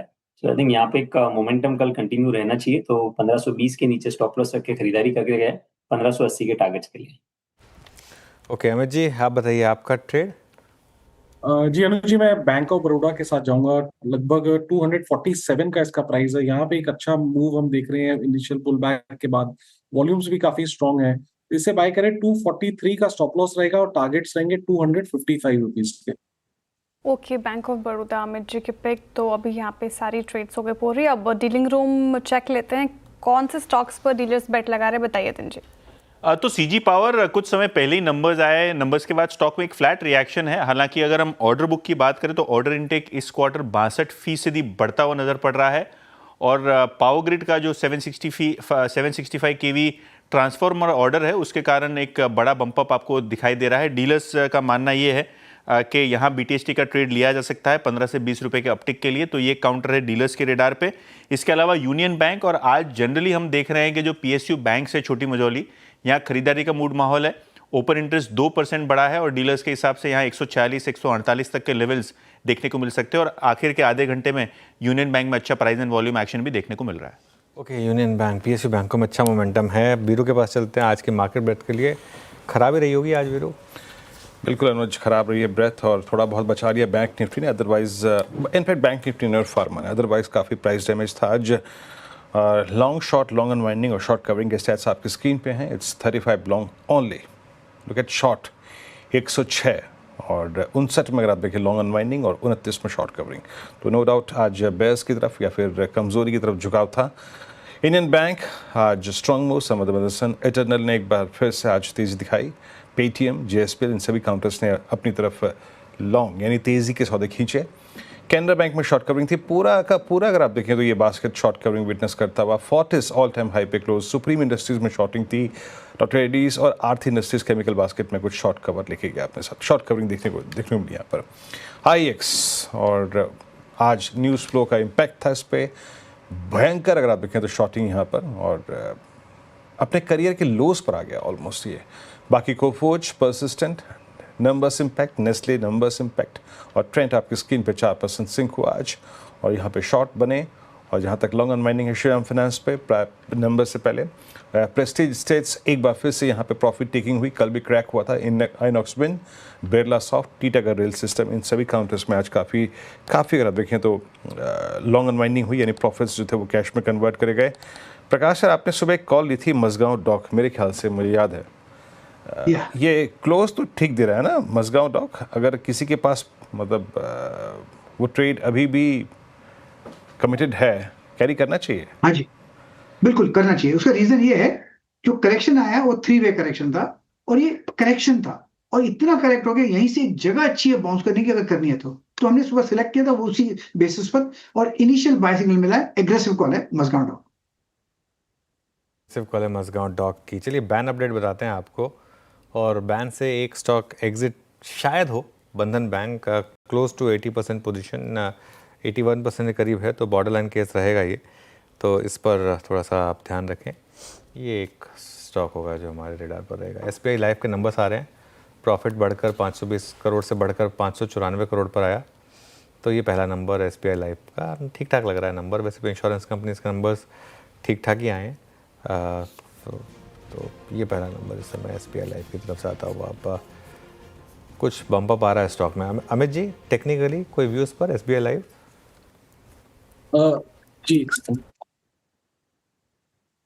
अनुज जी, एसबीआई लाइफ का अगर हम देखें तो 50 डे को होल्ड कर रहा है, तो थोड़ा सा रिजल्ट को देख लेते हैं। लेकिन जब तक 1780 इसका इंटैक्ट है तो आई थिंक अगर किसी की पोजीशन है तो बने रह सकते हैं, बट थोड़ा सा रिजल्ट देखना चाहिए। 1815 के ऊपर निकलेगा तो यहाँ पे एक बाय कॉल बनेगी। इन द मीनवाइल अगर किसी की पोजीशन है तो 1780 के एक स्ट्रिक्ट स्टॉप लॉस के साथ बने रहे। ओके, चलिए अब मार्केट का पंचनामा की तरफ बढ़ते हैं और श्रेया से जानते हैं आज क्या सवाल है। श्रेया बताइए। काफ़ी पेन में लग रहे हैं आज हमारे दर्शक। रोहित श्रीवास्तव जी पे आ रहे हैं कि कोफोर्ज 1723 की इनकी खरीद काफ़ी टूटा, 10% के करीब आज 1600 समथिंग के लेवल पर क्लोज होने की तैयारी। लॉस में अब करना क्या है? शॉर्ट टर्म टारगेट 1723 पे लिया, क्वांटिटी मेंशन नहीं की बस। आज तो नहीं लिया इन्होंने। देखिए अगर आज लिया तो फिर वो गलती हो गई, क्योंकि आज मार्केट जब क्लियरली आपको दिखा रहा था कि ख़राब रिएक्शन था अच्छे नंबर्स पर, और अगर आज नहीं लिया तो एक और गलती की, आपका प्राइस पे आपको स्टॉप लगाना चाहिए था, क्योंकि ट्रेडिंग के हिसाब से पूछा है इन्होंने। तो वैसे मेरा ये मानना है कि कोफोर्ज एक ऐसा स्टॉक है जो लंबी करेक्शन में नॉर्मली एक बाइंग अपॉर्चुनिटी देता है। अब पता नहीं इस बार मार्केट ने क्या भापा है। कोफोर्ज के नंबर इतने ख़राब नहीं थे कि स्टॉक 9% गिर जाए, लेकिन अब जो है वो है। स्क्रीन रिएक्शन आपकी स्क्रीन पर है, तो मेरे ख्याल से अगर ट्रेडिंग पॉइंट ऑफ व्यू से है तो आज का लो एक स्टॉप होना चाहिए, और इन्वेस्टमेंट के हिसाब से तो शायद फिर थोड़ा सा पेन झेलनी पड़ेगी इनको, लेकिन शायद प्राइस वापस मिलेगा। अवधि बढ़ा ले, शॉर्ट टर्म से लॉन्ग टर्म हो जाए, ठीक है। दूसरा सवाल ऑब्वियसली पीएसयू बैंक्स के ऊपर है। अच्छे यहाँ पर हमें आज एक्शन देखने को मिला, Canara bank, Indian bank, SBI फिर से बैकफुट पे, आधा फीसदी के गिरावट के साथ क्लोज होने की तैयारी कर रहा है एसबीआई बैंक पर क्या व्यू रहेगा, कब यहाँ पर पैसा बनेगा, 900 के स्तर कब पार करेगा, ये पूछ रहे हैं हमारे व्यूअर। हाँ देखिए, एसबीआई ने बहुत तंग किया लोगों को, सच बताऊँ ना, और क्यूआईपी के बाद लग रहा था कि बस अब चलेगा स्टॉक, लेकिन आई थिंक ये क्यूआईपी में जिन्होंने लिया है उनमें से जो वीक प्लेयर्स हैं, जो हेज फंड्स हैं, एक बार वो निकल जाए उसके बाद शायद चलना शुरू हो। ये आई थिंक रिस्क रिवॉर्ड आपके फेवर में काफ़ी ज़्यादा यहाँ पर एसबीआई में, थोड़ा पेशेंस जरूर कर रहा है, लेकिन जिस दिन ये चलना शुरू होगा उस दिन रुकेगा नहीं। तो ये उस तरीके का, या तो आप वेट कर लें एक मतलब उस ब्रेकआउट का, या फिर एसआईपी करें, जो भी आपको बेटर लगे। ओके तो फिलहाल ये स्ट्रैटेजी एसबीआई में करें, एसआईपी के थ्रू भी इन्वेस्टमेंट कर सकते हैं। चलिए अब 3:35 पर मैक्सिमम क्वेश्चंस हम एड्रेस करेंगे सीएनबीसी आवाज़ के सभी सोशल मीडिया प्लेटफॉर्म्स पर, एक्स, इंस्टाग्राम, यूट्यूब पर हमारे साथ जुड़िए, अपने क्वेरीज पूछिए। अब जाते जाते कौन से स्टॉक्स अच्छा परफॉर्म कर रहे हैं, और लगातार आज आप देखें तो एक पीएसयू बैंक्स में अच्छी खासी रौनक हमें देखने को मिली, जैसे कि हम डिस्कस कर रहे थे। साथ ही फार्मा हेल्थ केयर स्पेस अच्छा खासा, देखिए पीएसयू बैंक अच्छी खासी रिकवरी के साथ क्लोज होने की तैयारी कर रहा है निचले स्तरों से। फार्मा हेल्थ केयर स्पेस में आज बाइंग थी, लेकिन पेन क्लियरली आज एफएमसीजी स्पेस में दिखेगा आपको। रियल्टी स्पेस तो लगातार पिछले कुछ सत्रों से टूटता ही जा रहा है। ब्लॉक डील की खबरों के बाद हमने चर्चा के साथ ही अब रिजल्ट्स भी कुछ खास आए नहीं। एक बार रियल्टी स्पेस देखिए, प्रेस्टीज, शोभा 3% की गिरावट के साथ प्रेस्टीज क्लोज होने की तैयारी। ब्रिगेड सिर्फ आप देखें तो 1% की तेजी के साथ बंद हो रहा है। प्रेस्टीज पे क्या व्यू रहेगा रुचित जी? रियल्टी स्पेस पेन में है, अब यहाँ पर क्या खरीदारी की राय बन रही है इन लेवल्स पर, या फिर अभी भी थोड़ा अवॉइड है और करेक्शन देख रहे हैं आप? वैसे तो रियल्टी स्पेस में सबसे स्ट्रॉन्गेस्ट स्टॉक रहा है ये, लेकिन ना वो टेक्निकली एक पुल बैक मूव के साइंस है, क्योंकि जहाँ पे प्राइस ने नया हाई बनाया है, आरएसआई ने लोअर हाई बना के एक नेगेटिव डाइवर्जेंस दिए है। सो ये नेगेटिव डाइवर्जेंस के कारण 50 डे में एक बार टेस्ट हो सकता है जो 1620-1630 के रेंज में है। So I think overall although broader trend strong है, बट एक और डिप एक बार आ सकता है, और 1620 से 1630 की रेंज में अगर स्टॉक मिलता है तो वहां पे फिर कॉन्ट्रा ट्रेड्स लेने के लिए रिस्क रिवॉर्ड रेशियो फेवरेबल बनेगा। ओके, प्रेस्टीज स्टेट्स मतलब पिछले 3 दिन में जो पिटाई हुई है, जिस प्रकार की शॉर्टिंग हुई है क्लोजर टू एक्सपायरी, वो काफ़ी अगर आप देखें बड़ी है, बड़े क्रिटिकल एवरेजेस भी वायलेट हुए हैं। अच्छा, आज अगर आप सेक्टोरियल बिहेवियर देखें तो बैंकिंग स्टिल अपने साथ लॉन्ग लेके जा रहा है टॉप, उसके बाद फार्मा और ऑटोमोबाइल्स, ये 3 स्पेस फिर भी अगर आप देखें क्लियरली स्टैंड आउट करते हैं।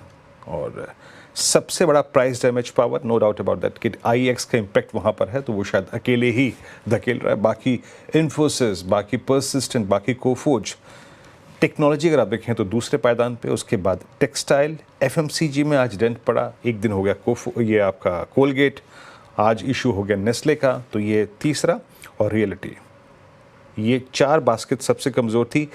न्यूट्रल रहे मेटल्स, बट स्टिल मेटल्स फिर भी तेज थे, याद रखिएगा। न्यूट्रल रहे केमिकल्स, न्यूट्रल रहे, क्योंकि यहाँ पे प्राइस डैमेज कहीं पे स्ट्रॉन्ग था, कहीं पे ठीक ठाक था, तो वो न्यूट्रल रह गया। और एक सीमेंट और फाइनेंस, ये भी काफ़ी हद तक न्यूट्रल रहे।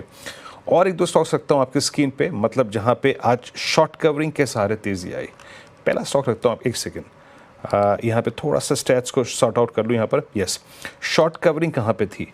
ओरेकल फाइनेंशियल्स में शॉर्ट कवरिंग थी, उसके बाद मज़गांव डॉक में शॉर्ट कवरिंग थी, आरती इंडस्ट्रीज़ में, बंधन बैंक में, और सबसे बड़ा प्राइस डैमेज मतलब ओआई जहाँ पे अप हुआ वो था पर्सिस्टेंट 35%, कोफोज 26%, और प्राइस डैमेज में Nestle, severe price damage Tech Mahindra, IndusInd bank, SBI card, HFCL, इन सभी काउंटर्स में सब्सटेंशियल प्राइस डैमेज हुआ। कोई सरप्राइज पैकेज था इन टर्म्स ऑफ ओआई, आईएक्स करीब 5%, और अगर आप देखें लॉरस ऑल टाइम हाई पे क्लोज, यहाँ पे भी करीब 5% का ओआई गेन, तो प्राइस बिहेवियर बहुत अच्छा था। Canara bank win win situation, 5% OI gain, yes bank में 4% ओआई गेन था, और एटर्नल करीब 3.5% ऊपर। और थोड़ा सा मैं जरा ओआई शेड जहाँ पे शेड हुआ उनको देख रहा था, वहाँ पे बड़ा उलट फेयर किया है, तो डॉक्टर एडीज अच्छा ओआई शेड यानी अच्छी शॉर्ट कवरिंग, और एक मैरिको में आज लॉन्ग अनवाइंडिंग हुई एफएमसीजी में। तो कितने केसेस हो गए यहाँ पर? मैरिको, उसके बाद आप उससे पहले देखिए कोलगेट को, और नेस्ले को देखिए, तो ये सिवियर प्राइस डैमेज यहाँ पर। खैर चलिए अब चलते हैं बड़ी वॉल पे, अनुज के पास इस क्लोजिंग को देखने के लिए। फाइनली निफ्टी आपकी स्क्रीन पे और इट्स 25056। अनुज। बिल्कुल वीरू। अभी एक दिन बाकी है वैसे इस हफ्ते में है ना, लग रहा है ना कि कितना लंबा हफ्ता था और बहुत हफ्ता लंबा लेकिन दायरा छोटा। कितना बहुत एक्चुअली पता है क्या इशू क्या है वीरू? इशू ये है कि बहुत टायरिंग मार्केट है। ये देखिए ये 7 डेज में आप देखिए 0.6%, लेकिन विद इन दैट 4 बार ये ब्रेक डाउन दे चुका है, 4 बार ब्रेकआउट के साइन दे चुका है ना। तो थोड़ा सा ऐसी मार्केट बिल्कुल ट्रैप, दोनों साइड ट्रैप कर रहा है। आज देखिए किस तरीके से ऑप्शन राइटर्स की रेंज में रहा, मतलब जकड़ के रखा उसको। एक शुरू के डिक्लाइन के बाद, पहले करीब 12 साढ़े 12 के डिक्लाइन के बाद पूरा का पूरा मार्केट जो है वो एक रेंज में रहा। सुबह ऑब्वियसली मार्केट ने ट्रैप किया लॉन्ग्स को और उसके बाद इस तरीके की मूव आया। खैर एनीवे लेट्स सी, कल फ्राइडे है, होपफुली थोड़ा सा बेटर हो चीज़ें। 25,050 पर निफ्टी बंद होता हुआ 167 पॉइंट नीचे था। बैंक निफ्टी थोड़ा कम गिरा, 180 पॉइंट परसेंटेज टर्म्स में कम गिरा, ध्यान रखिएगा 0.3%। आज का कल्प्रिट निफ्टी IT 2.25% नीचे, 825 पॉइंट की गिरावट निफ्टी IT में आपको देखने को मिली। मिड कैप इंडेक्स करीब 2.5% नीचे था, स्मॉल कैप भी करीब 1% नीचे था। एडवांस डिक्लाइन ख़राब था आज, ऑलमोस्ट 1:2 का एडवांस डिक्लाइन आपको स्क्रीन पर देखने को मिला आज। सेक्टोरल हिट मैप देखते हैं और क्लियरली IT स्टैंड आउट करेगा फिर से 2% नीचे। आज मार्केट को नीचे गिराने में सबसे बड़ा हाथ IT का ही था, इनफैक्ट IT ही था जो गिरा था। उसके अलावा ठीक है थोड़ा बहुत रियल एस्टेट, लेकिन ये बड़ा इंडेक्स नहीं है। थोड़ा बहुत oil and gas 0.78, capital goods 0.5%, capital market 2%, लेकिन अगेन बड़ा इंडेक्स नहीं है ये।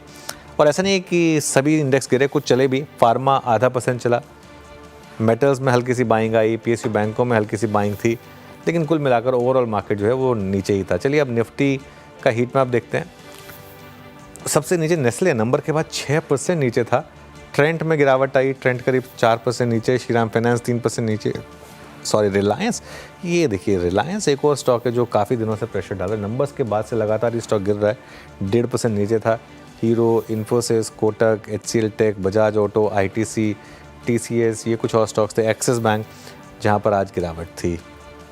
ऊपर क्या था, फिर से इटर्नल 3.5% ऊपर। टाटा मोटर्स यहाँ पर 0.2% की रैली, डॉक्टर रेड्डीज में 0.2%, टाटा कंज्यूमर में रैली, सिप्ला, ग्रासिम, जियो फाइनेंस, सन फार्मा, ये कुछ और स्टॉक्स रहे जहाँ पर आज थोड़ी सी बढ़त थी वीरू। लेकिन कुल मिलाकर बजाज फाइनेंस के नंबर्स आ रहे हैं। मीनवाइल मार्केट जस्ट बंद होते होते 4699 करोड़ का प्रॉफिट, एक्सपेक्टेशन 4599 करोड़ का था, तो करीब 100 करोड़ की बीट है यहाँ पर। और NII 10,000 नहीं, NII में कोई बीट नहीं है एग्जैक्ट पोल के हिसाब से NII। तो देखते हैं ये इनकम, ये जो नेट प्रॉफिट बीट है ये किस वजह से आई। चलिए तो बजाज फाइनेंस का भी हिसाब किताब हो ही जाएगा अनुज, सुबह कल 8 बजे मुनाफे की तैयारी में। कल ये पैनल मिलेगा आपसे एक बार फिर से मुनाफे की तैयारी में, और साथ ही साथ उससे पहले मॉर्निंग कॉल में। और अपना कोई प्रश्न पूछना चाहते हैं इन्वेस्टमेंट या फिर ट्रेड से संबंधित, जरूर पूछिए मार्केट का पंचनामा अनुज और श्रेया के साथ एक छोटे से अंतराल के बाद CNBC आवाज़ के सभी सोशल मीडिया प्लेटफॉर्म्स पे। कल सुबह फिर होगी मुलाकात, तब तक के लिए नमस्कार।